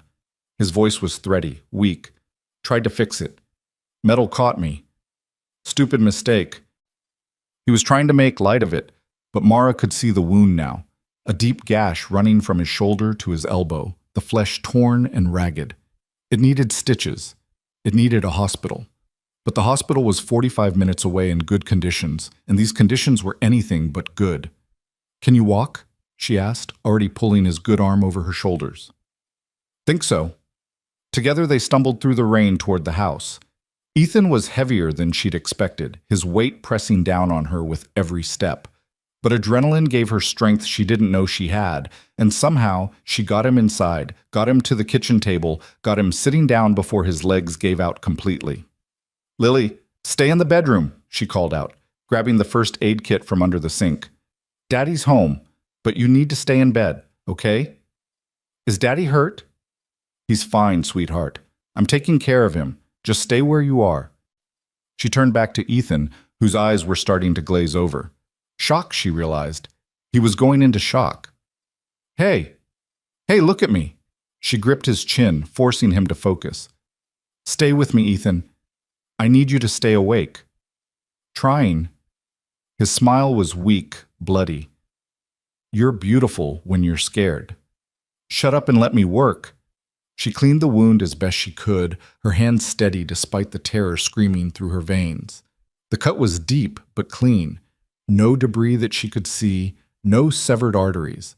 It needed stitches, but she'd watched her father treat farm injuries 100 times. She could do this. She had to do this. "This is going to hurt," she warned, threading the needle from the emergency kit. "Already hurts." "It's going to hurt more." She worked quickly, trying not to think about the flesh she was piercing, the blood that kept seeping despite her efforts. Ethan groaned but held still, his good hand gripping the edge of the table so hard his knuckles went white. 20 minutes later, it was done. The stitches weren't pretty, but they held. The bleeding had slowed to a trickle, and Ethan was still conscious, which felt like a miracle. "You saved my life," he said weakly, watching her wrap the wound in clean bandages. "Don't be dramatic. It's a cut. A bad cut. And you handled it like you've done it 1,000 times. I watched my dad. He was always patching up something on the farm." Mara tied off the bandage, finally allowing herself to breathe. "You scared me. You scared me so badly." "I know. I'm sorry." He reached up with his good hand, cupping her face. "The cattle are safe. All of them. That's what took so long, getting them all up to higher ground. I don't care about the cattle." "You should. They're our livelihood. They're not worth your life." Her voice cracked, and suddenly the tears she'd been holding back were streaming down her face. "Nothing is worth your life, Ethan. Nothing. Don't you ever scare me like that again." He pulled her close, his injured arm hanging useless at his side, but his good arm strong around her. "I won't. I promise." They stayed like that for a long moment, holding each other while the storm raged outside. And despite everything, the wound, the fear, the exhaustion, Mara felt something like peace settling over her. They were alive, they were together, and tomorrow they would keep fighting. But the storm had other plans. Mara woke to silence. The rain had stopped, finally, and gray dawn light was filtering through the windows. Ethan was asleep in the bedroom, his injured arm carefully propped on pillows, his breathing steady and even. She slipped out of bed quietly, not wanting to wake him. He needed rest more than anything right now. The wound would heal, but only if he gave his body time to recover. The first thing she noticed when she stepped onto the porch was the water. It covered the lower fields in a glittering sheet, reflecting the pale morning sky like a mirror. The river had jumped its banks during the night, just as the warnings had predicted. From where she stood, Mara could see debris floating in the flood, branches, fence posts, things she couldn't identify from this distance. And then she heard them. The cattle. They were bellowing. Not the calm sounds of animals waiting to be fed, but the panicked cries of creatures in distress. Mara squinted toward the pasture, trying to see through the lingering mist, and what she saw made her blood run cold. The high ground where Ethan had moved the herd wasn't high enough. A finger of floodwater had pushed further than expected during the night, cutting off the cattle from the main pasture. They were stranded on a shrinking island of dry land surrounded by water that was still rising. Mara made a decision without thinking. She couldn't wake Ethan. He was in no condition to help, and the shock of seeing this might be too much for him. She couldn't wait for help. By the time anyone arrived, the cattle could drown. She had to act now, alone, and hope that whatever skills she'd picked up over the past 3 months would be enough. She pulled on Ethan's rubber boots, grabbed a coil of rope from the shed, and waded into the flood. The water was cold, shockingly cold, biting through her clothes like teeth. It was only knee-deep at first, but she could feel the current pulling at her legs, trying to sweep her off her feet. Every step was a battle, a negotiation between her determination and the water's indifferent force. The cattle saw her coming and bellowed louder, pressing together on their shrinking patch of dry land. There were 12 of them, the small herd that represented most of the farm's liquid assets, and they were terrified. "Easy," Mara called out, keeping her voice calm despite the fear hammering in her chest. "Easy now. I'm going to help you. Just stay calm." She reached the edge of the dry land and assessed the situation. The water between her and the main pasture was deeper, waist deep at least, maybe chest deep in the middle. But it wasn't impassable. If she could get a rope around the lead cow, she might be able to guide them through one at a time. It took an hour. An hour of wading through frigid water, of coaxing terrified animals, of falling twice and nearly being swept away by the current. An hour of muscles screaming and lungs burning and doubt whispering that she should give up, that this was impossible, that she was going to die out here trying to save a bunch of stupid cows. But she didn't give up. One by one, she guided them through the flood, the lead cow first, then the others following, their instincts telling them to stay with the herd. By the time the last animal was safely on high ground, Mara was shaking so badly she could barely stand. She turned to wade back toward the house, and that's when she saw him. Ethan was standing on the porch, his injured arm in a makeshift sling, his face white as chalk. Lily was beside him, clutching his good hand, both of them staring at her with expressions that mixed terror and awe. "Mara!" Lily broke away and ran toward the edge of the floodwater, stopping just short of the wet ground. "Mara, you're all wet." Mara tried to smile, tried to reassure the child that everything was fine, but her legs chose that moment to give out. She collapsed into the shallow water, too exhausted to catch herself, and suddenly Ethan was there, wading in despite his injury, lifting her with his good arm, carrying her toward dry land with a strength that seemed impossible given his condition. "What were you thinking?" he demanded, his voice rough with emotion. "You could have drowned. You could have died." "The cattle," she managed. "They were trapped. I couldn't just let them drown. To hell with the cattle." He set her down on the porch, his hands shaking as he pushed the wet hair from her face. "To hell with all of it. Don't you ever do something like that again. Do you hear me? Never again." "I saved them. All 12. They're safe. I don't care." His voice broke. "I don't care about cattle or crops or this whole damn farm. I care about you. I care about Lily. That's all. That's everything." Mara looked up at him. This man who had been so broken when she'd arrived, who had slowly been putting himself back together piece by piece, and saw tears streaming down his face. Ethan Cole, who never cried, who had faced tragedy after tragedy with stoic determination, was weeping openly in front of his daughter and the whole empty world. "I love you," she whispered. "I had to save them. For us. For our future. Our future isn't worth anything if you're not in it." He kissed her then, hard and desperate, tasting of tears and floodwater and fear, and Mara kissed him back with everything she had, pouring into that moment all the love and terror and fierce determination that had carried her through the past hour. When they finally broke apart, Lily was tugging at both their sleeves. "Is everyone okay now?" she asked, her small face creased with worry. "Is the scary part over?"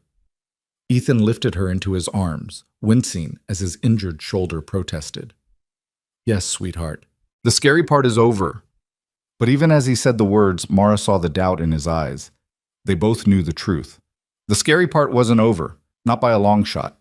The flood receded over the next few days, leaving behind mud and debris and a landscape transformed by water's violence. The house had been spared, as Ethan predicted, but the lower fields were devastated. Crops that should have been harvested before winter were ruined. Fences were down across the property. The damage would take months to repair and thousands of dollars they didn't have. And then Ruth struck again. She didn't come in person this time. Instead, she sent lawyers. They arrived on a Wednesday morning, two men in expensive suits who looked utterly out of place on the muddy farm road.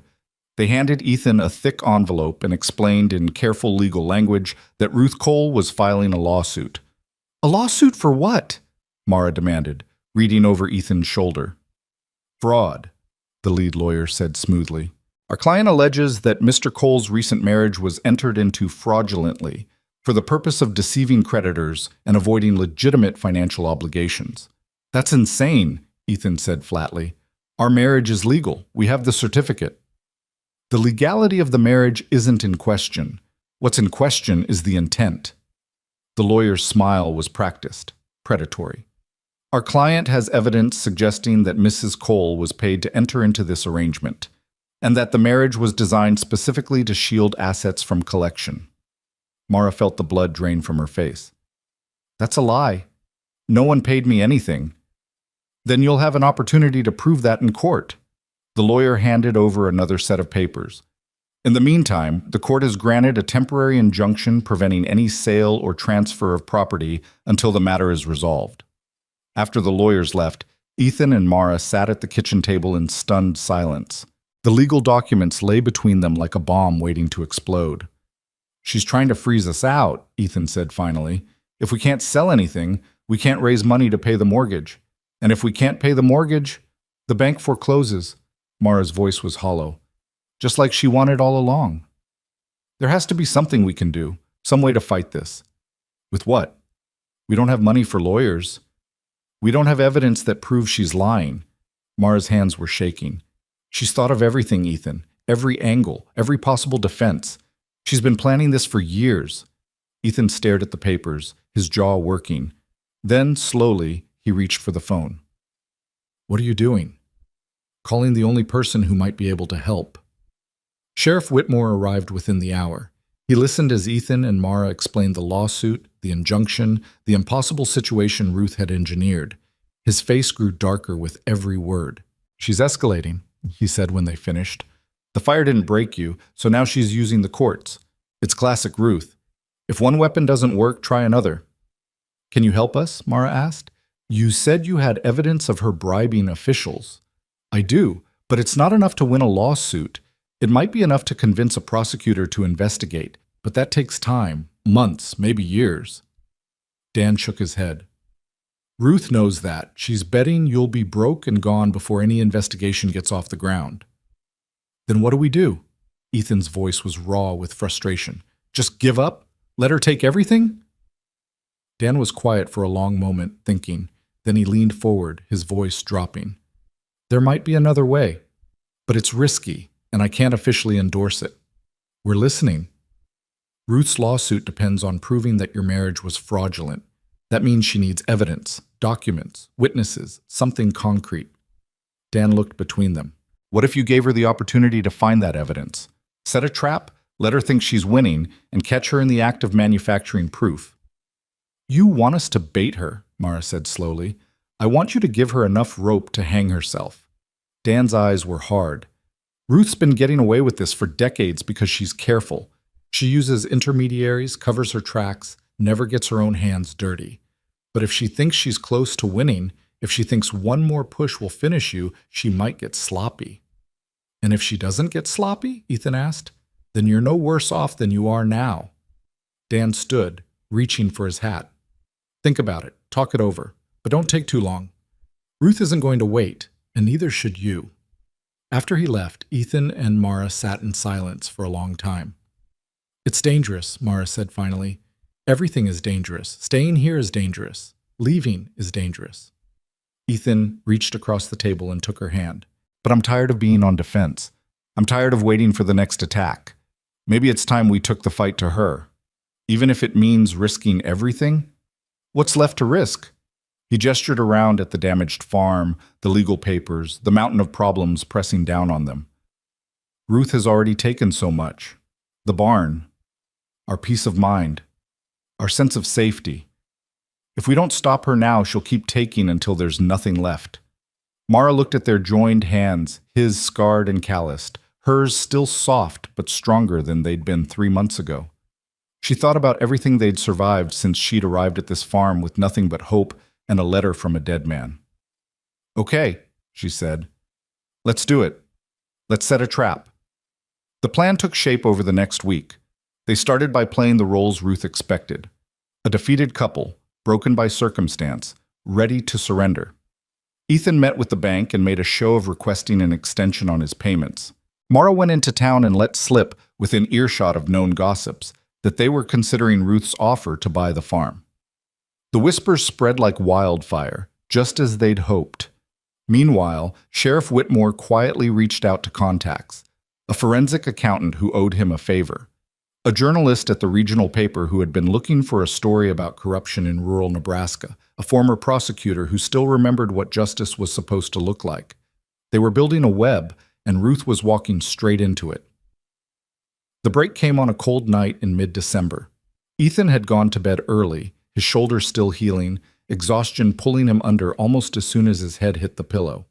Mara was in the living room, going over their finances for the 100th time, when she heard a car pull up the driveway.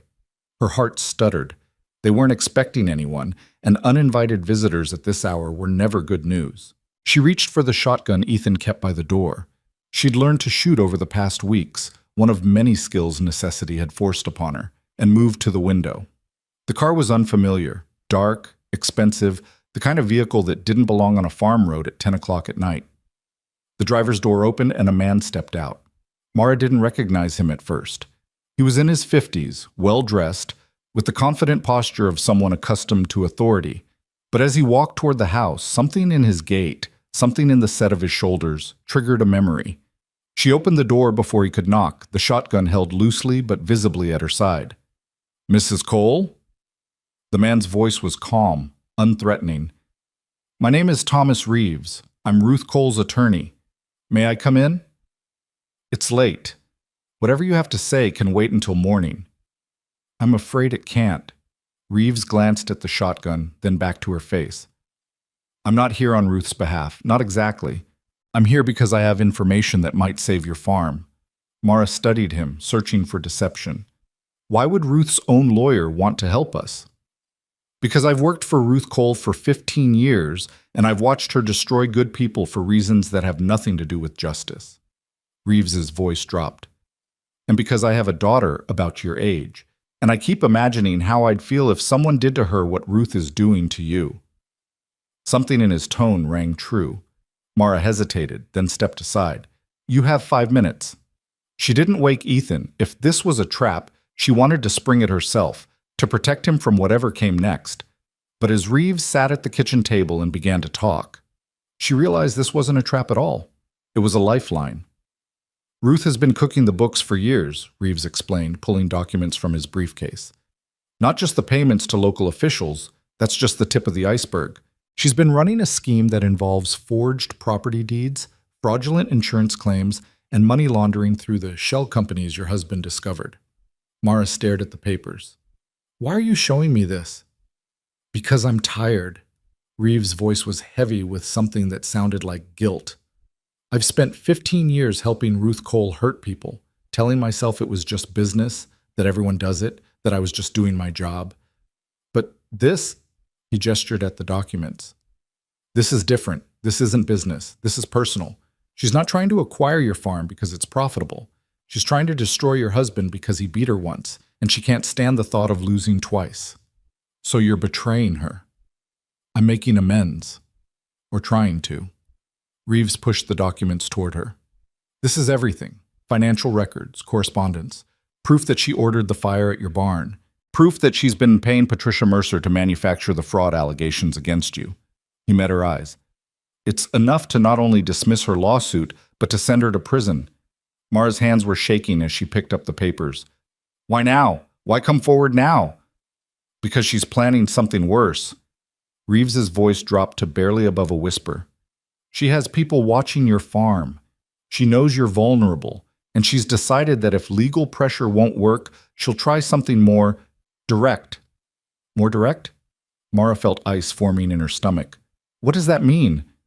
I don't know the details, but I know it's happening soon. Maybe tonight. Reeves stood, his face pale but determined. You need to get your family somewhere safe, now, before… He never finished the sentence.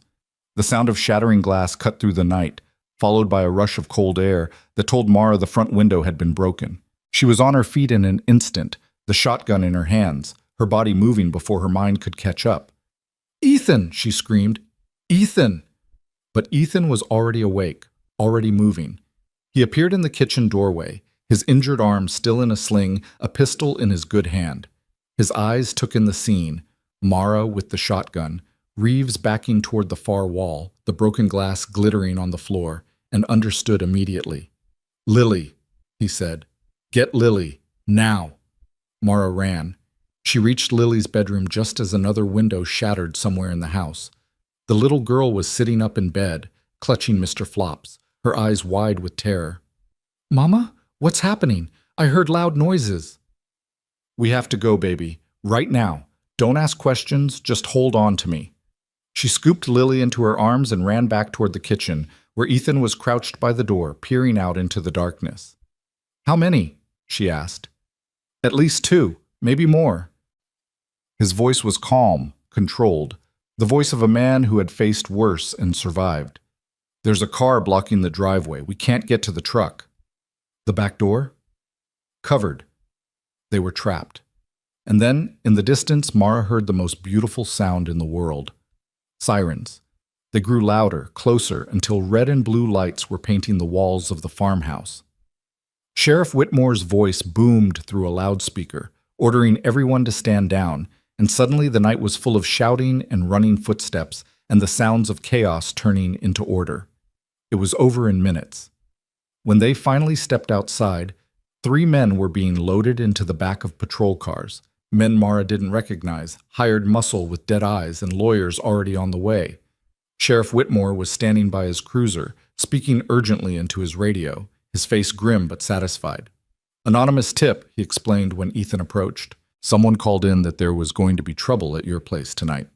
His eyes flickered toward Reeves, who was being interviewed by a deputy. Seems like you had a guardian angel. Ethan looked at the lawyer.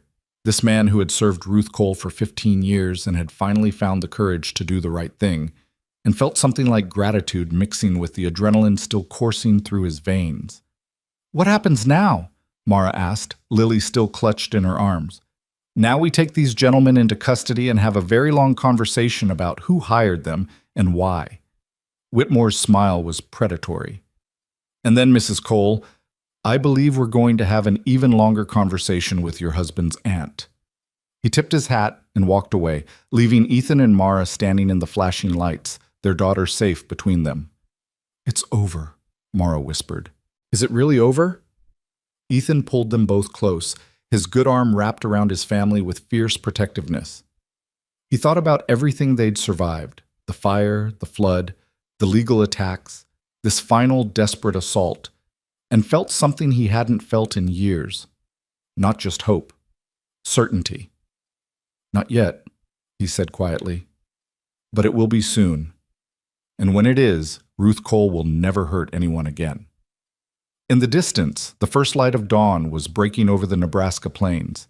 The sky was clear, the stars fading, the promise of a new day spreading across the horizon like a blessing. And somewhere in the ruins of all their fear and struggle, something beautiful was waiting to be born.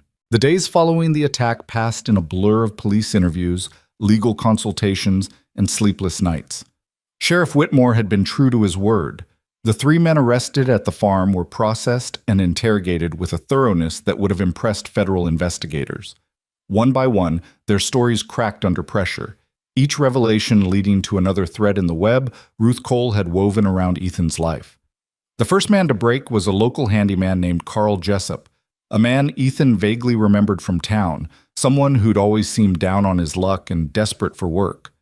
Under questioning, Carl admitted that he'd been paid $5,000 to scare the Cole family, though he claimed he hadn't known exactly what that would involve until the night of the attack. She said it would just be intimidation, Carl told the detective, his voice shaking. Break some windows, make some noise. She said nobody would get hurt. Who is she? The detective pressed. Carl hesitated, his eyes darting around the room like a trapped animal looking for escape. Mrs. Cole, Ruth Cole, she's the one who hired us. The second man, a drifter from out of state with a string of minor charges on his record, confirmed Carl's story and added details that made Ethan's blood run cold. Ruth hadn't just wanted to scare them, she'd wanted to send a message, one that would make it clear that staying on the farm was no longer an option. She said if they didn't leave after this, we'd need to try something more permanent, the drifter admitted, unable to meet anyone's eyes. I didn't sign up for that. I told her I was out, but she said it was too late, said I was in it now whether I liked it or not. But it was the third man, a silent, stone-faced individual who refused to give his name for almost 48 hours, who provided the most damning testimony of all. His name, it turned out, was Marcus Webb. He was a private investigator from Omaha, with a reputation for taking jobs that other investigators wouldn't touch. Ruth had been his client for nearly a decade, and in that time, he'd done things that made even the seasoned detectives uncomfortable. The barn fire, Marcus said flatly, when confronted with the evidence Thomas Reeves had provided. That was me. She paid me $20,000 to make it look like an accident. And the flood damage? Sheriff Whitmore asked. That was just bad luck for them. Good luck for her. She was hoping the flood would finish what the fire started. Marcus's voice was emotionless, clinical. When it didn't, she decided to accelerate the timeline. The attack on the farm. She wanted them gone by Christmas, said she had buyers lined up for the land and she wasn't going to let some stubborn farmer and his mail-order bride ruin her plans. Ethan, watching through the one-way glass, felt Mara's hand slip into his and squeeze tight. Mail-order bride. The words stung, but not as much as they would have months ago.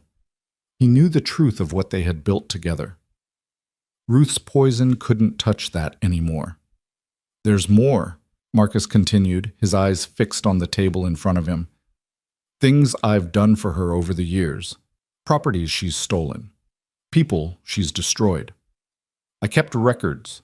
Insurance, in case she ever tried to turn on me. He looked up at the sheriff with something that might have been relief.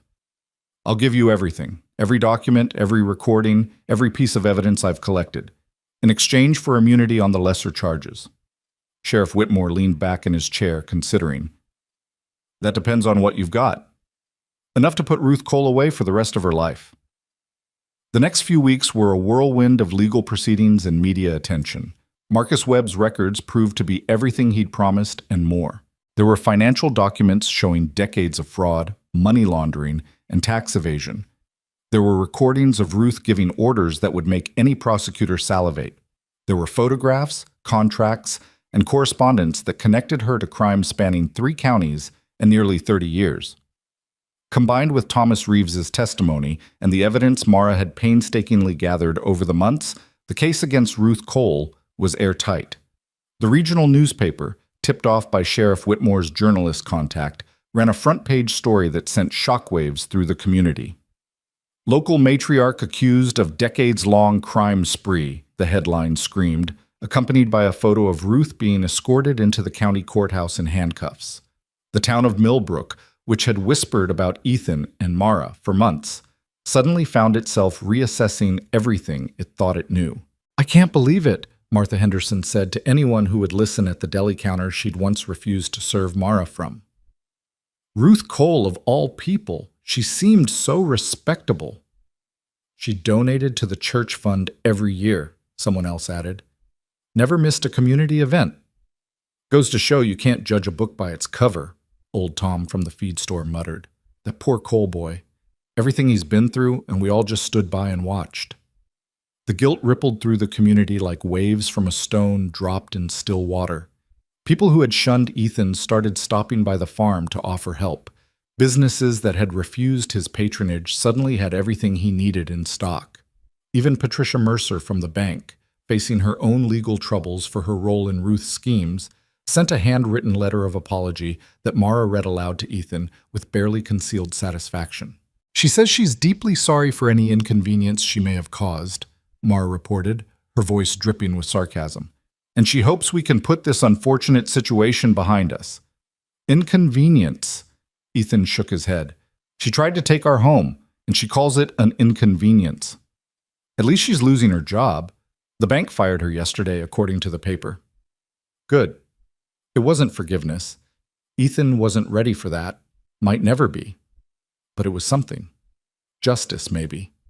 Or at least the beginning of it. The trial was set for February, in the dead of winter when the Nebraska plains lay frozen and silent under blankets of snow. Ethan and Mara made the 45-minute drive to the county courthouse together, leaving Lily in the care of a neighbor who had become an unexpected ally in the wake of Ruth's arrest. The woman, Mrs. Patterson, had approached Mara at the grocery store a week earlier with tears in her eyes and an apology on her lips. "I'm so ashamed," she'd said, wringing her hands. "I listened to all those rumors and I believed them without question. I should have known better. Your father-in-law was one of the kindest men I ever knew, and Ethan has always been just like him." Mara had accepted the apology with more grace than she felt. She was learning that holding on to anger was exhausting, and she had better things to do with her energy. But she was grateful for Mrs. Patterson's help now, as she and Ethan walked up the courthouse steps into the building where their fate, and Ruth's, would be decided. The courtroom was packed. Word had spread throughout the county about the trial, and people had come from miles around to witness the downfall of Ruth Cole. Some were there out of genuine concern for justice. Others were simply curious to see how the mighty would fall. The benches were filled with familiar faces from Millbrook, the shopkeepers and farmers and ordinary citizens who had been touched, directly or indirectly, by Ruth's machinations over the years. Ethan spotted Sheriff Whitmore near the back, his face impassive, but his eyes alert. Thomas Reeves sat in the front row on the prosecution's side, looking smaller somehow than he had that night at the farmhouse, as if the weight of his testimony had physically diminished him. And scattered throughout the gallery were others whose names Ethan didn't know, but whose presence felt significant: journalists, legal observers, representatives from agencies that had taken an interest in the sprawling case. And then there was Ruth. She sat at the defense table with her team of expensive lawyers dressed in a conservative gray suit that probably cost more than Ethan's truck. Her silver hair was perfectly styled, her posture rigidly upright, her face a mask of composed indifference. She looked, Ethan thought, exactly like what she had always pretended to be: a respectable pillar of the community, wrongly accused by those who envied her success. But when her eyes met his across the courtroom, the mask slipped for just a moment. He saw the hatred there, the burning fury that she'd been forced to sit here and answer for her crimes, instead of watching him lose everything from the comfort of her mansion. He saw the calculation too, the desperate search for some angle, some leverage, some way to turn this situation to her advantage. He met her gaze steadily and didn't look away. After a moment, it was Ruth who broke eye contact. The trial lasted 3 weeks. The prosecution built its case methodically, presenting witness after witness who testified to Ruth's decades of manipulation and fraud. Marcus Webb took the stand and laid out his history with Ruth in clinical detail, describing fires he'd set, businesses he'd sabotaged, and people he'd intimidated on her orders. Thomas Reeves followed, his voice shaking but determined as he explained how Ruth had used legal mechanisms as weapons and how he'd finally decided he could no longer be complicit in her crimes. Carl Jessup testified about the night of the attack, breaking down in tears as he described how he'd been desperate enough to accept Ruth's money without asking too many questions. The drifter from out of state confirmed the story and added details that made several members of the jury visibly uncomfortable. And then there were the documents, boxes and boxes of them, wheeled into the courtroom on carts and entered into evidence with painstaking precision. Financial records showing the shell companies Ruth had used to hide her assets, property deeds that had been forged or obtained through fraud, insurance claims that had been filed on buildings Ruth herself had ordered destroyed. The paper trail was overwhelming, a monument to greed and corruption that spanned 3 decades. Ethan and Mara both testified, sharing their experiences of the past year: the barn fire, The bank's sudden hostility, the isolation and intimidation, the night they'd nearly lost everything to hired thugs. Mara described the flood and her desperate effort to save the cattle, her voice steady even as tears slipped down her cheeks. Ethan told the court about finding his aunt's lighter in the ruins of the barn, about the threat she'd made when she came to offer him a buyout, about the years of pressure and manipulation that had preceded this final, violent chapter. Ruth's defense team did their best to undermine the testimony, but it was a losing battle. Every attack they mounted was deflected by the sheer volume of evidence. Every alternate theory they proposed was contradicted by documents and recordings. By the end of the second week, even Ruth herself seemed to understand that the game was over. She took the stand in her own defense, against her lawyer's advice, according to whispered reports, and attempted to portray herself as a misunderstood philanthropist whose generosity had been twisted into something sinister by ungrateful relatives and jealous competitors. "Everything I've done has been for the good of this community," she insisted, her voice carrying the practiced cadence of someone who had given many speeches to many admiring crowds. "I've donated millions to local charities. I've supported businesses that were struggling. I've provided employment to dozens of families who would otherwise have nothing." "And the fires?" the prosecutor asked. "The fraud, the intimidation?" "Lies," Ruth said firmly. "Fabrications by people who want what I have. My nephew has always been jealous of my success. His father was the same way, resentful that I achieved more than he ever could." "And the recordings? Your own voice, ordering criminal acts." Ruth's composure flickered, but she recovered quickly. "Taken out of context, manipulated by people with agendas of their own." "And the testimony of your own lawyer, Thomas Reeves, who worked for you for 15 years? "A traitor." Ruth's voice turned cold. "A weak man who couldn't handle the pressure of real business. He's saying whatever he thinks will save his own skin." The prosecutor smiled slightly, the smile of a hunter who knew his prey was cornered. "And Marcus Webb, the private investigator you hired to commit arson on your nephew's farm?" Ruth opened her mouth to respond, but for the first time nothing came out. She sat there, frozen, her carefully constructed narrative crumbling around her as the jury watched. "I have no further questions," the prosecutor said. The jury deliberated for less than 4 hours. When they filed back into the courtroom, their faces were somber, determined, the expressions of people who had been forced to confront an ugly truth and were now prepared to deliver justice. "Has the jury reached a verdict?" the judge asked. "We have, Your Honor." The foreman stood, a piece of paper clutched in his weathered hands. He was a farmer himself, Ethan realized, a man who understood what it meant to work the land, to fight for every harvest, to pour your life into something and pray it wouldn't be taken away. "On the charge of arson in the first degree, we find the defendant guilty." A murmur rippled through the courtroom. Ruth's face remained frozen, but her hands, Ethan noticed, were trembling. "On the charge of fraud, we find the defendant guilty. On the charge of conspiracy to commit assault, we find the defendant guilty. On the charge of money laundering, we find the defendant guilty." The list went on, charge after charge, guilty verdict after guilty verdict, until Ruth Cole sat surrounded by the ruins of her empire, the mask finally shattered, the truth finally exposed. When the judge pronounced the sentence, 40 years in federal prison, with no possibility of parole for at least 25, Ruth finally broke. "This is a travesty," she screamed, lunging to her feet as the bailiffs moved to restrain her. "I built this town. I gave these people everything. You can't do this to me." But they could, and they did. As Ruth was led away in handcuffs, her expensive suit wrinkled and her silver hair disheveled, she passed within feet of where Ethan and Mara sat. She stopped, straining against the bailiff's grip, her eyes burning with fury. "This isn't over," she hissed. "You think you've won, but you haven't. I have resources. I have connections.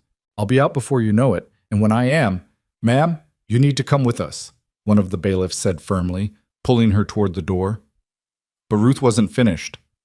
Her gaze shifted to Mara, and something ugly twisted her features. "You," she spat. "You're the one who ruined everything. You came out of nowhere with your sob story and your desperate eyes, and you turned my nephew against his own family. You're nothing but a—" "That's enough," Ethan said, rising to his feet. His voice was calm, but there was steel beneath the quiet. You lost, Ruth. Accept it. Ruth's mouth opened and closed, words failing her for perhaps the first time in her life, and then the bailiffs pulled her through the door, and she was gone. The courtroom erupted in noise, reporters shouting questions, spectators talking excitedly, lawyers gathering their papers, but Ethan barely heard any of it. He stood motionless, staring at the door through which his aunt had disappeared, trying to process the fact that it was truly over. Mara's hand slipped into his. "It's done," she said softly. "She can't hurt us anymore." Ethan turned to look at her, this woman who had walked into his life 9 months ago with nothing but hope and a letter from a dead man. She was thinner now, her face marked by the stress of everything they'd endured, but her eyes were brighter than he'd ever seen them, shining with tears and triumph and something else. Love. Pure and unguarded and fierce. "Thank you," he said, his voice rough with emotion. "For what?" "For staying. For fighting. For believing in us when I couldn't believe in myself." Mara smiled, that gentle, knowing smile that had become his anchor through every storm. "That's what family does." They walked out of the courthouse together into the pale winter sunlight that made the snow sparkle like diamonds scattered across the frozen ground. Sheriff Whitmore was waiting for them at the bottom of the steps, a rare smile softening his weathered face. "Congratulations," he said, shaking Ethan's hand firmly. "You did it. You actually beat her." "We did it," Ethan corrected. "All of us. We couldn't have done this without you. I just pointed you in the right direction. You two did the hard work." Whitmore's expression grew more serious. "There's going to be a lot of fallout from this. Ruth's assets are being frozen, her businesses are being investigated, and the state is looking into everyone who worked for her. It'll be a mess for a while." "What about the people she hurt?" Mara asked. "The businesses she destroyed, the families she displaced?" "There's talk of a restitution fund. The court will be sorting that out for years, but some money should eventually make its way to the victims." Whitmore shook his head slowly. "It won't undo the damage, but it's something." "It's more than something," Ethan said. "It's justice." The drive home felt different than any drive Ethan had taken before. The familiar roads seemed brighter somehow, the barren winter landscape less bleak.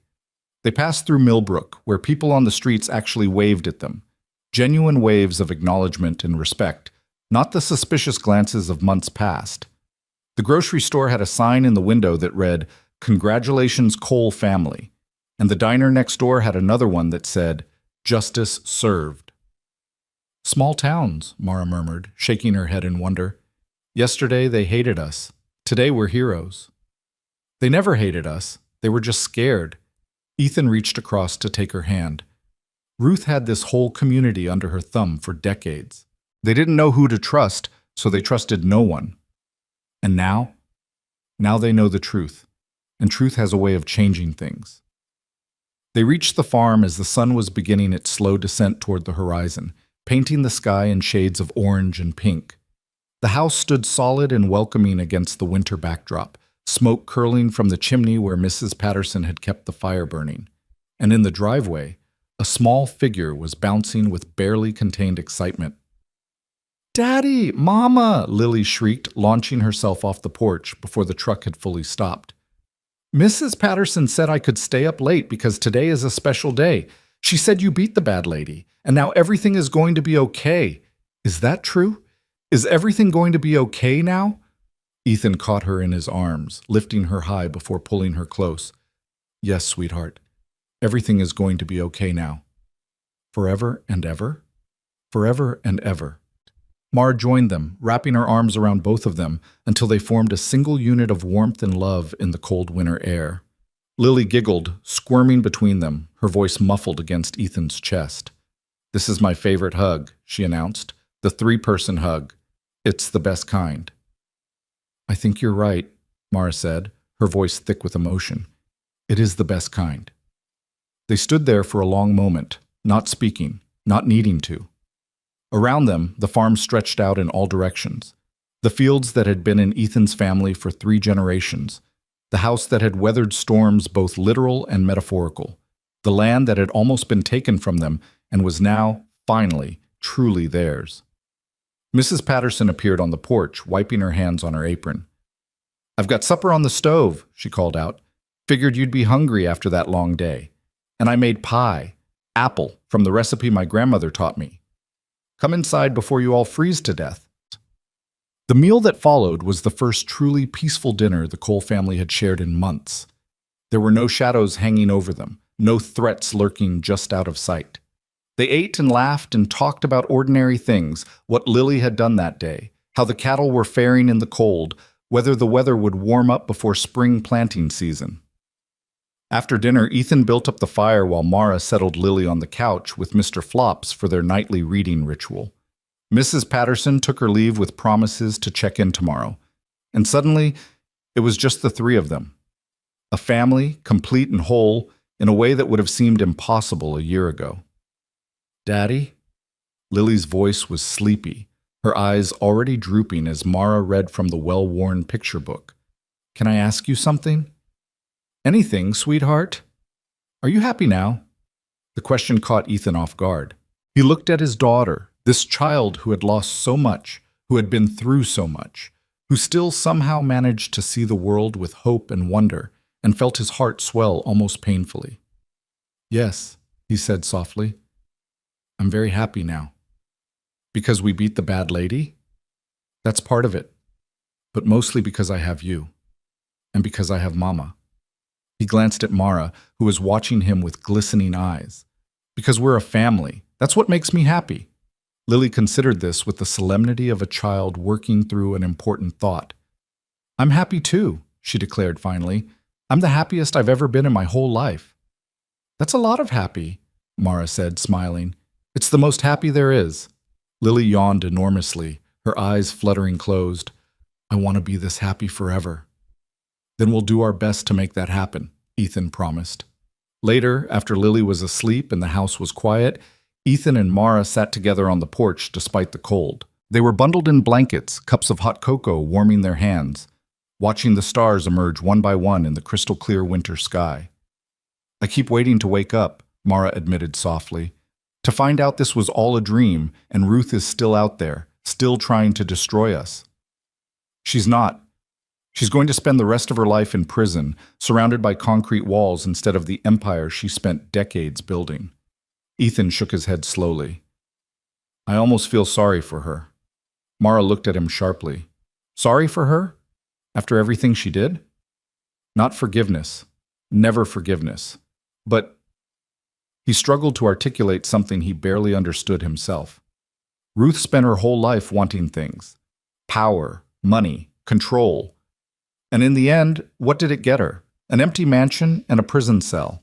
No family who loves her. No friends who actually care. Nothing but the hollow satisfaction of knowing she hurt people who never did anything to deserve it. She made her choices. She did. And now she's living with the consequences." Ethan turned to face Mara, reaching out to cup her cheek with one cold hand. "But we made choices too. Better ones. And look what we have." Mara leaned into his touch, her eyes closing briefly. "Each other. Each other. Lily. This farm. A future that's actually worth looking forward to." He paused, something shifting in his expression. "Which reminds me, there's something I've been wanting to ask you." Mara's eyes opened, curious. "What is it?" Ethan reached into his pocket and pulled out a small velvet box, the kind that could only contain one thing. Mara's breath caught as he opened it to reveal a simple gold band with a small diamond that caught the starlight and scattered it into tiny rainbows. "I know we're already married," he said, his voice slightly unsteady. "I know we said vows in front of a judge and signed papers that made it legal, but that was survival. That was two desperate people making a practical arrangement." He took her hand, his thumb tracing circles on her palm. "This is different. This is me asking you, not because we need to, not because it's practical, but because I love you, to be my wife, my real wife, my partner in everything, for the rest of our lives." Mara stared at the ring, then at him, tears streaming freely down her cheeks. "Ethan, you don't have to answer now. I know it's a lot, and we've been through so much, and maybe you need time to—" "Yes." He blinked. "What?" "Yes." She laughed, the sound bright and joyful and full of everything words couldn't express. Yes, I'll marry you. Again, for real this time. Ethan slid the ring onto her finger with trembling hands, and then he kissed her, long and deep and full of promises he intended to keep for the rest of his life. When they finally broke apart, both of them breathless, Mara laughed again. Does this mean we have to plan a wedding? We can do whatever you want. Big ceremony, small ceremony, just us and Lily in the backyard. I don't care, as long as you're there. The backyard sounds perfect. She looked out at the snow-covered fields, the peaceful winter landscape that had once seemed like a prison and now felt like home. Maybe in the spring, when everything is coming back to life. A fresh start to match our fresh start. Spring it is. They sat together in comfortable silence, Mara's head resting on Ethan's shoulder, their fingers intertwined. The ring on her finger caught the light from the kitchen window, throwing tiny sparkles across the blankets wrapped around them. I never thought I'd have this, Mara said quietly. When I showed up at your door, I was hoping for a roof over my head and maybe some scraps of dignity. I never imagined… What? This, all of this, love, family, belonging. She looked up at him, her eyes shimmering. You gave me everything, Ethan, everything I never knew I needed. You gave me just as much. He pressed a kiss to her forehead. Maybe more. You brought this house back to life. You gave Lily a mother. You stood beside me when everyone else was running away. His voice dropped to a whisper. You saved me, Mara. In every way a person can be saved. The winter wind picked up, sending a swirl of snow across the porch. But neither of them moved to go inside. They sat wrapped in blankets and each other, two people who had found their way to each other through darkness and despair, now looking forward to a future brighter than either had ever dared to hope for. Tomorrow, there would be work to do. The farm still needed repairs from the fire and flood damage. The barn would need to be rebuilt. The legal aftermath of Ruth's trial would require attention and patience. Life would continue to demand effort and sacrifice, as life always did. But tonight, none of that mattered. Tonight, there was only this, the stars above, the snow below, and a love that had been forged in fire and tested by storms and emerged stronger than either of them could have imagined. Ethan Cole had spent 4 years alone, convinced that he would never feel whole again. He had been wrong. And as he sat on the porch of his family's farm, with his daughter sleeping inside and his future wife in his arms, he finally understood what his father had tried to tell him years ago in one of their last conversations before the accident that took both his parents. The farm isn't just land, son. It's not just buildings and crops and cattle. It's legacy. It's all the love and sweat and sacrifice of everyone who came before you, passed down to you so you can pass it on to the next generation. Take care of it, protect it, and most of all, share it with someone who understands what it really means. Ethan had found that someone. Against all odds, despite all the obstacles, through all the pain and fear and struggle, he had found her, and he was never letting go. Spring arrived in Nebraska like a whispered promise finally kept. The snow retreated slowly at first, then all at once, revealing the brown earth beneath like a sleeper throwing off winter blankets. Green shoots began pushing through the soil in the fields, tentative at first, then bold and reaching toward the warming sun.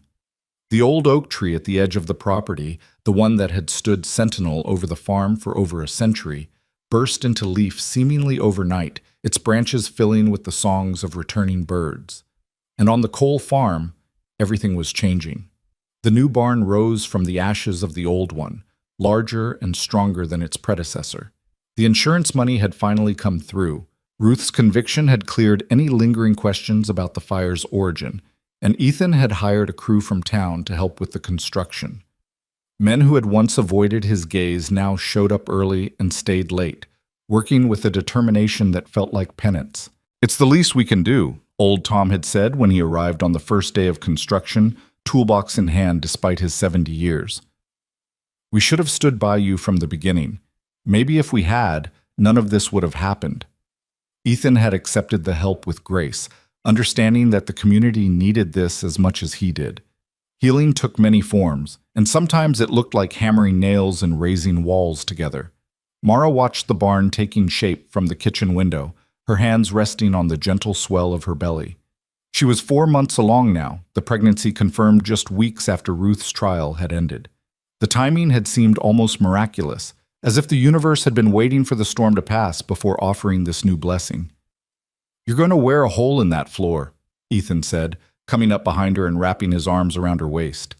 His hands found her belly, settling there with a tenderness that still made her heart flutter.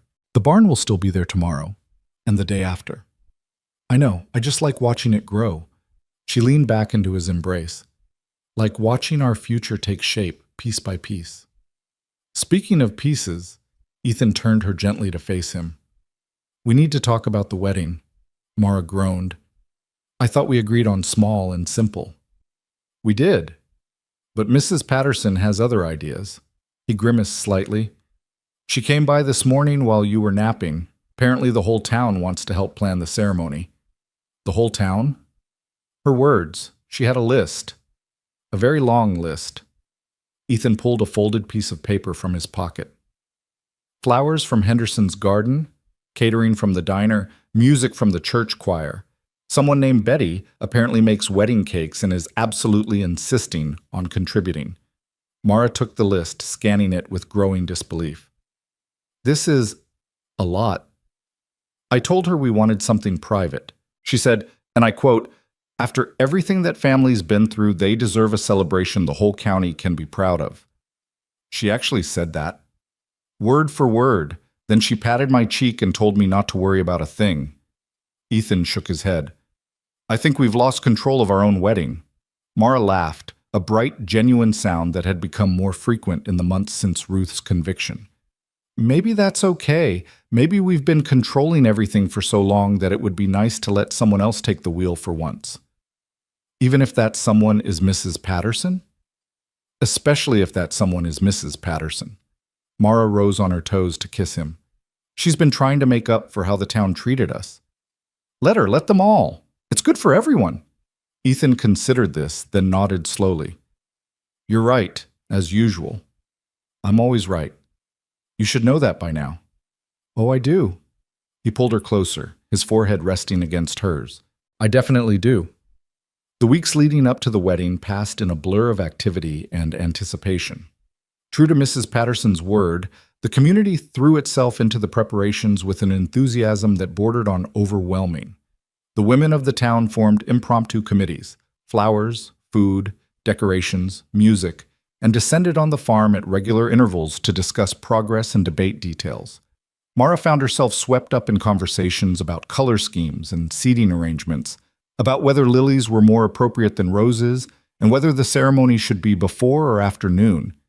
It was exhausting and wonderful, and nothing like the quiet backyard affair she'd originally imagined. "This is getting out of hand," she confided to Lily one afternoon as they sat on the porch watching yet another car pull up the driveway. Lily looked up from the flower crown she was attempting to weave, a skill Mrs. Patterson had taught her the week before. "Is that a bad thing?" "I don't know. Maybe." Mara sighed. "I just wanted something simple, something that was about us, not about all of this." Lily considered this with the solemnity she'd inherited from her father. "But isn't it about us?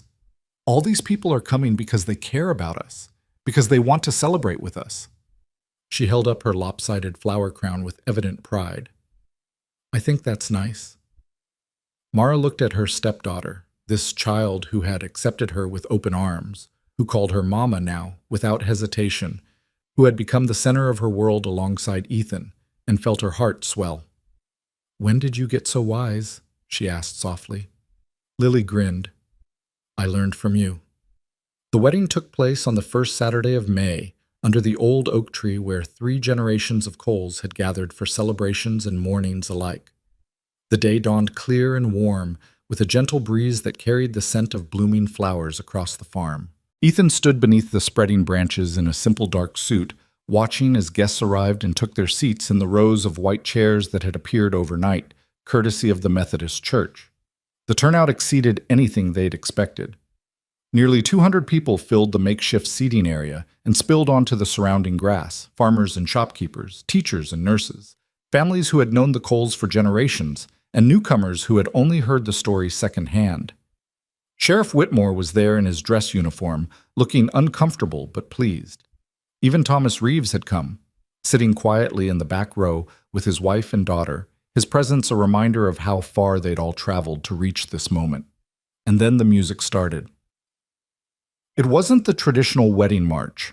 Mara had chosen something different, a song that had been playing on the radio the first night she'd cooked dinner in Ethan's kitchen, a simple melody that had become their unofficial anthem over the months that followed. Lily came first, walking slowly down the aisle with a basket of flower petals that she scattered with intense concentration. Her white dress had been a gift from Mrs. Patterson, and the flower crown on her head was her own creation, the same lopsided design she'd been practicing for weeks, worn now with obvious pride. And then came Mara. Ethan's breath caught in his chest as she appeared at the end of the aisle. She wore white, but not the elaborate gown of a traditional bride. Her dress was simple and elegant, flowing loosely to accommodate her growing belly, with delicate embroidery at the neckline that caught the sunlight and sparkled. Her auburn hair was loose around her shoulders, crowned with fresh flowers that matched the ones Lily had scattered on the ground. And in her hands she carried a bouquet of wildflowers, the same kind that grew in the fields surrounding the farm, the kind that had bloomed here for 100 years and would bloom for 100 more. She was beautiful. She was radiant. She was everything Ethan had never known he needed until she'd walked into his life. Mara's eyes found his across the distance, and she smiled, that gentle, knowing smile that had become his anchor through every storm. And then she began to walk, each step bringing her closer to the man she loved, the life she'd chosen, the future they would build together. The ceremony was short and sweet, conducted by Pastor Williams from the church in town. He spoke of love and commitment, of storms weathered and peace found, of the miracle of two broken people finding wholeness in each other. His words were simple but profound, touching something deep in everyone who heard them. Marriage, he said, is not a destination. It's a journey. Every day you choose to walk together. Every day you choose to love each other, especially when it's difficult. Ethan and Mara have already proven they understand this truth. They've faced trials that would have broken lesser people, and they've emerged not just intact, but stronger, kinder, more loving than before. He looked between them, his weathered face softening. What we witness today is not the beginning of their love story. That began months ago in desperation and hope, in a choice to trust when trust seemed impossible. Today, we simply celebrate what already exists. We acknowledge the love that has been tested by fire and flood and emerged pure gold. When it came time for the vows, Ethan spoke first. "Mara," he said, his voice steady despite the emotion threatening to overwhelm him. 9 months ago, you showed up at my door with nothing but a letter and a prayer. I was broken. I was alone. I'd forgotten what it felt like to hope for anything beyond survival. He took her hands in his, holding them as if they were the most precious things in the world. You changed everything. Not by doing anything extraordinary, although you have done extraordinary things, but by being exactly who you are. Kind, brave, stubborn in all the best ways. A small laugh rippled through the crowd. You saw something in me that I couldn't see in myself. You believed in our family when I'd stopped believing in anything. His voice dropped lower, more intimate. I promise to spend the rest of my life being worthy of that belief. I promise to stand beside you in every storm, to hold you in every silence, to love you in every moment, the easy ones and the hard ones, the joyful ones and the painful ones. You are my partner, my best friend, my heart, and I will never, ever take that for granted. Mara's tears were flowing freely now, but she was smiling through them as she spoke her own vows. Ethan, she began, her voice trembling but clear. When I drove up that dusty road 9 months ago, I had nothing, no job, no home, no hope. I was running from a life that had fallen apart, and I had no idea what I was running toward. She squeezed his hands, drawing strength from the connection. I found everything, not just shelter, although you gave me that when I needed it most. Not just safety, although you've protected me in ways I never knew I needed. I found love, real love, the kind that doesn't ask for anything in return, the kind that sees you at your worst and chooses to stay anyway. She glanced at Lily, who was watching from the front row with shining eyes. I found a daughter. A beautiful, brilliant, perfect daughter who has taught me more about courage and grace than I could ever teach her. She looked back at Ethan. And I found you. A man who had every reason to turn me away and chose to let me in instead. A man who has shown me what it means to be truly, completely, fearlessly loved. Her voice strengthened. I promise to honor that love every day of my life. I promise to be your partner in everything, the fields and the finances, the sleepless nights and the quiet mornings. I promise to raise our children with kindness and strength, to build a home where love is the foundation and trust is the roof that shelters us all. You are my family, Ethan Cole, my forever, and I will never stop being grateful for the day I found you. The exchange of rings was brief, the same simple gold bands they'd worn since the courthouse wedding, now imbued with deeper meaning. And when Pastor Williams finally pronounced them husband and wife, the cheer that rose from the crowd was loud enough to startle the birds from the oak tree. Ethan kissed his bride while their daughter cheered, and the community they'd almost lost celebrated the victory they'd all won together. The reception lasted well into the evening. Tables had been set up across the farm, covered with white cloths and decorated with wildflowers in mason jars. The food was abundant: fried chicken and biscuits, fresh vegetables from a dozen different gardens, salads and casseroles, and more pies than anyone could count. Betty's wedding cake stood in a place of honor. 3 tiers of vanilla and buttercream that the woman had spent 2 days perfecting. Ethan and Mara moved through the celebration together, accepting congratulations and well wishes from people who had once been strangers, or worse. The conversations were warm, genuine, the kind of exchanges that happened when a community finally chose to come together instead of pulling apart. "I owe you an apology," Patricia Mercer said when she approached them near the dessert table. She was thinner than before, her face marked by the stress of her own legal troubles, but her eyes were clear. "I don't expect you to forgive me. I just wanted you to know that I'm sorry. For all of it." Mara studied the woman who had once tried to help Ruth take everything from them. Part of her wanted to respond with anger, with the bitterness that the memory still sparked. But a larger part, the part that had learned, through everything they'd survived, that holding on to hate was a poison that hurt no one but herself, chose differently. "Thank you," she said quietly. "That means more than you know." Patricia nodded, tears glistening in her eyes, and walked away before anyone could say more. As the sun began to set, painting the sky in shades of orange and pink, Ethan led Mara away from the crowd to a quiet spot near the old oak tree. The bench he'd built that spring, made from wood salvaged from the original barn, sat waiting in the deepening shadow. "I have something for you," he said, guiding her to sit. "Another gift? Ethan, you've already given me everything." "Not everything." He reached into his jacket pocket and pulled out an envelope. "This came yesterday. I was saving it for after the ceremony." Mara took the envelope with curious hands, noting the official seal on the corner. She opened it and scanned the contents, her eyes widening as understanding dawned. "This is the deed. The farm is officially ours, free and clear. The bank dropped all claims after Ruth's conviction, and the restitution fund covered the remaining mortgage." Ethan sat beside her, his arm wrapping around her shoulders. "No more debt, no more threats. It's ours, Mara. Really, truly ours." Mara stared at the document in her hands, this piece of paper that represented 3 generations of struggle and sacrifice, of love and loss, of battles fought and finally won. The words blurred as tears filled her eyes. "I never imagined," she whispered. "Neither did I. A year ago, I was convinced I was going to lose everything, the farm, Lily, my will to keep going." His voice dropped. "Then you showed up, and everything changed.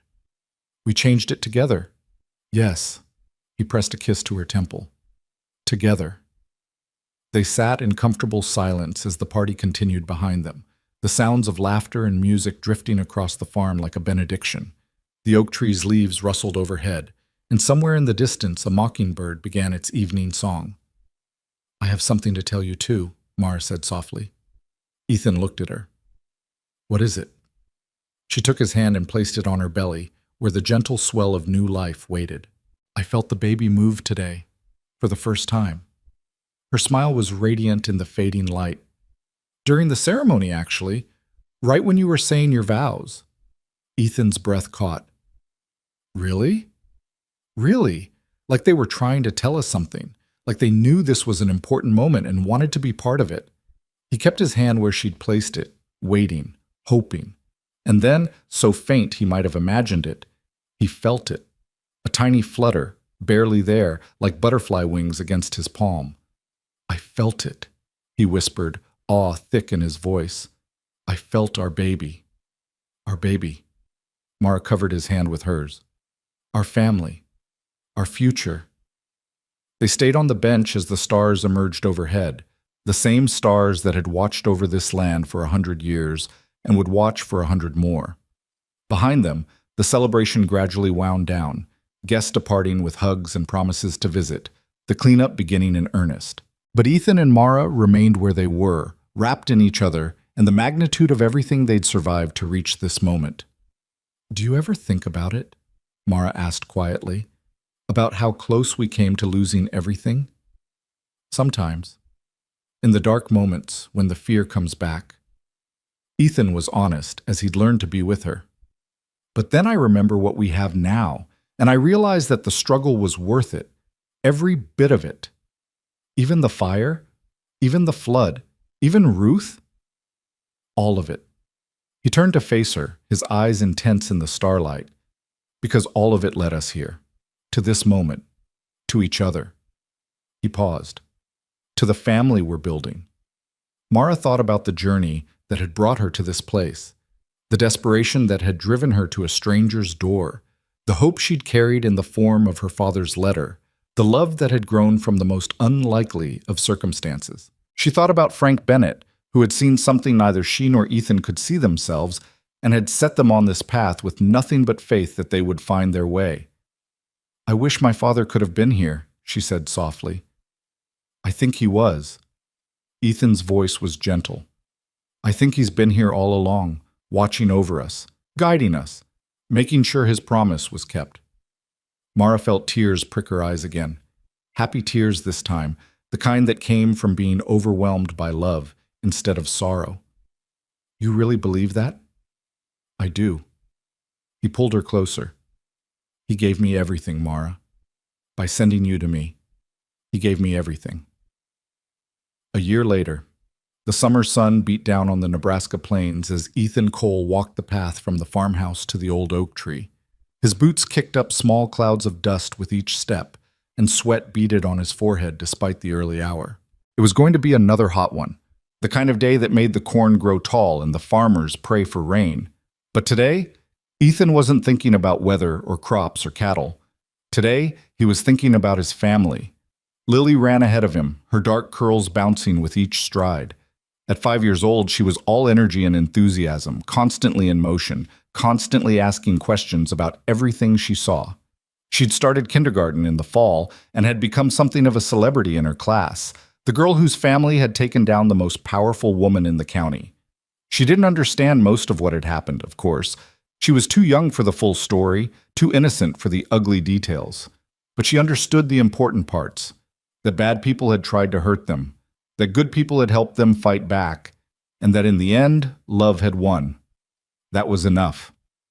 Daddy, hurry up, she called back over her shoulder. Mama's waiting. I'm coming, sweetheart. Some of us don't have unlimited energy, you know? That's because you're old. I'm 33. Like I said, old. Ethan shook his head, unable to suppress his smile. Lily had developed a wit that would serve her well in life, even if it sometimes left her father scrambling for comebacks. They reached the oak tree, where Mara was already waiting on the bench Ethan had built. She wore a light summer dress, her auburn hair loose around her shoulders, her face turned up to catch the breeze, and in her arms, wrapped in a soft blue blanket, was their son. Benjamin Frank Cole had arrived 6 weeks ago. On a night so peaceful it seemed like the world itself was holding its breath. The birth had been easy, or as easy as these things ever were, and the baby had emerged with a lusty cry that had echoed through the farmhouse like a declaration of arrival. He had Ethan's eyes. That was the first thing everyone noticed. Those pale blue eyes that seemed to see more than they should, that held depths of feeling beyond their few weeks of existence. But he had Mara's coloring and her father's chin and a temperament that suggested he'd inherited the best of both his parents. "There you are," Mara said as Ethan settled onto the bench beside her. "I was starting to think you'd gotten lost." Lily distracted me. She wanted to show me the butterfly she found. "It was a really big butterfly," Lily confirmed, climbing onto the bench on Mara's other side. She peered down at her baby brother with the protective interest she had shown since his birth. "Is Benji awake?" "He's just finishing his breakfast." Mara adjusted the blanket, revealing the baby's face, round and content, eyes closed in the drowsy satisfaction of a full belly. "But he'll be awake soon. He's been very alert today. Can I hold him?" "When we get back to the house. I want him to have some time outside first." They sat together in the shade of the oak tree, the four of them, a family complete, watching the morning light spread across the fields.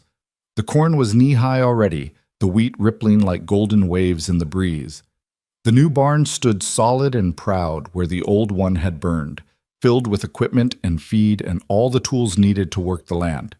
The farm was thriving. More than thriving, actually. The community's renewed support had brought opportunities Ethan had never expected. Partnerships with local restaurants that wanted farm-fresh produce, contracts with organic markets in the city, interest from a university that wanted to study his sustainable farming methods. The debt that had once seemed insurmountable was a distant memory, replaced by the kind of financial stability that allowed for planning and dreaming. And Mara had found her own success. The small baking business she'd started in the farmhouse kitchen had grown beyond anything she'd imagined. What had begun as a way to contribute to the family income had become a genuine enterprise. Wedding cakes and custom orders, weekly deliveries to 3 different shops in town, a reputation that spread through word of mouth until she had more orders than she could fill. She'd hired help now. 2 women from town who came in 3 days a week to help with the baking, and a delivery driver who made runs every morning. The kitchen had been expanded, with new ovens and equipment that transformed the old farmhouse into something almost commercial. But Mara had been careful to maintain the heart of the operation, the personal touch, the family recipes, the love that went into every creation. "I've been thinking," she said now, breaking the comfortable silence. "About what?" "About the future. About what we want to build here." She looked out at the fields, then down at the baby in her arms, then over at Lily, who was now hunting for more butterflies in the grass nearby. "About legacy." Ethan followed her gaze, understanding without being told. "You want to expand." "I want to build something that lasts. Something our children can inherit, the way you inherited this land from your father." She turned to face him, her green eyes bright with vision. "Not just a farm, Ethan, not just a business, a life, a community, a place where people feel welcome and families grow and love is the foundation of everything." "That sounds like what we already have." "It's the beginning of what we already have." She smiled. "But there's so much more we could do. The old Miller place next door, it's been empty for years. We could buy it, expand the operation, create jobs for people who need them, build something that helps the whole community, not just us." Ethan considered this. A year ago, he would have dismissed the idea as impossible, too expensive, too risky, too much like tempting fate after everything they'd survived. But a year ago, he'd been a different man. "The restitution fund," he said slowly, "the money from Ruth's estate that was supposed to go to her victims. I've been talking to the lawyers. They said we qualify for a substantial amount, not just for what she did to us directly, but for the years of economic pressure that affected the farm's value. It could be enough for a down payment on the Miller place, with plenty left over for improvements." "You've really thought this through." "I've been thinking about it since Benji was born." Mara's voice softened. "When I look at him, I think about what kind of world I want him to grow up in, what kind of legacy I want to leave, and I realize that surviving isn't enough anymore. We've done that. Now it's time to build something that matters." Ethan looked at his wife, this woman who had walked into his life with nothing and had brought him everything. He thought about the journey they'd taken together, the battles they'd fought, the love they'd found against all odds. "Okay," he said. Mara blinked. "Okay, just like that?" "Just like that." He pulled her closer, careful not to disturb the sleeping baby. You're right. We've spent so long fighting to survive that we forgot to dream about what comes next. It's time to start dreaming again. Mara's smile was like sunrise. I love you, Ethan Cole. I love you too, Mara Cole. He kissed her softly. Now tell me more about these plans of yours. They talked for hours, mapping out a future that sparkled with possibility. The Miller place could become an event venue, weddings and reunions and celebrations of all kinds, with Mara's baking at the center and the beautiful Nebraska landscape as the backdrop. They could offer farm tours, educational programs for children, maybe even a small bed and breakfast for visitors who wanted to experience country life. The possibilities seemed endless. By the time the sun reached its zenith, they had filled a notebook with ideas, each one leading to another, until the pages were covered with plans and sketches and dreams given form. Lily had returned from her butterfly hunt and contributed her own suggestions. A petting zoo was essential, apparently, along with a playground and possibly a treehouse in the old oak. I think we can manage that, Ethan said, laughing at her enthusiasm. Promise? I promise. Benjamin woke as they were gathering their things to head back to the house, his eyes opening to reveal those striking pale blues that were so like his father's. He didn't cry, he rarely did, just looked around at the world with an expression of quiet curiosity, as if cataloging everything he saw for future reference. Hello, little man, Ethan said, taking his son from Mara's arms. The baby's weight was solid and warm against his chest, a tangible reminder of everything they'd built. Welcome to your land, your legacy, your home. Benjamin blinked at him, then yawned enormously, apparently unimpressed by his father's sentimentality. Lily giggled. I think he's hungry again, she observed. He's always hungry, Mara said, but there was nothing but love in her voice. Just like his father. They walked back to the farmhouse together, Ethan carrying Benjamin while Mara held Lily's hand. The path was worn smooth by generations of footsteps, Ethan's great-grandparents, his parents, and now them. Each step was a connection to the past and a bridge to the future.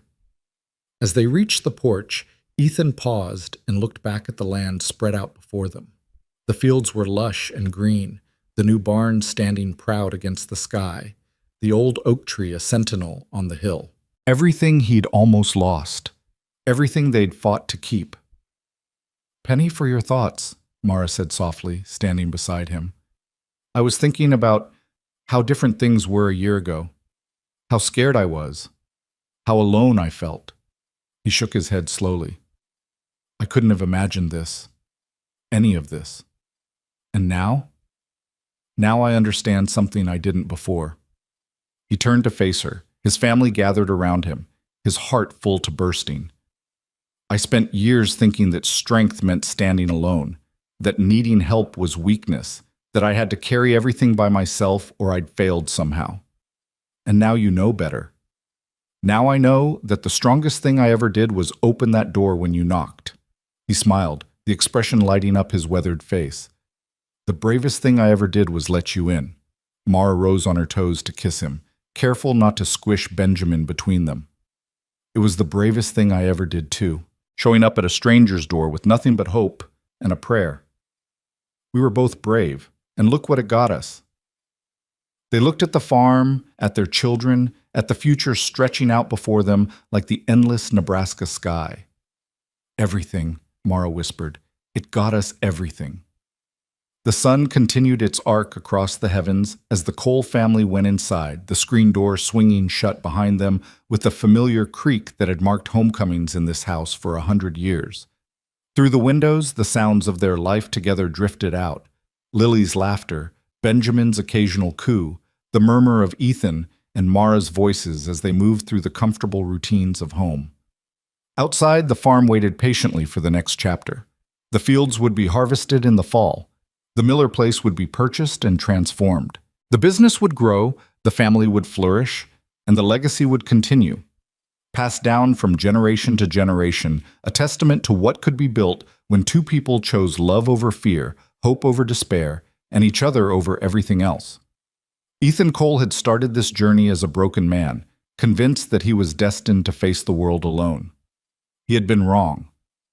And as he sat in his kitchen that evening, surrounded by the people he loved, watching the sunset paint the sky in colors he'd never tire of seeing, he finally understood what Frank Bennett had known all along. We don't survive alone. We just think we do.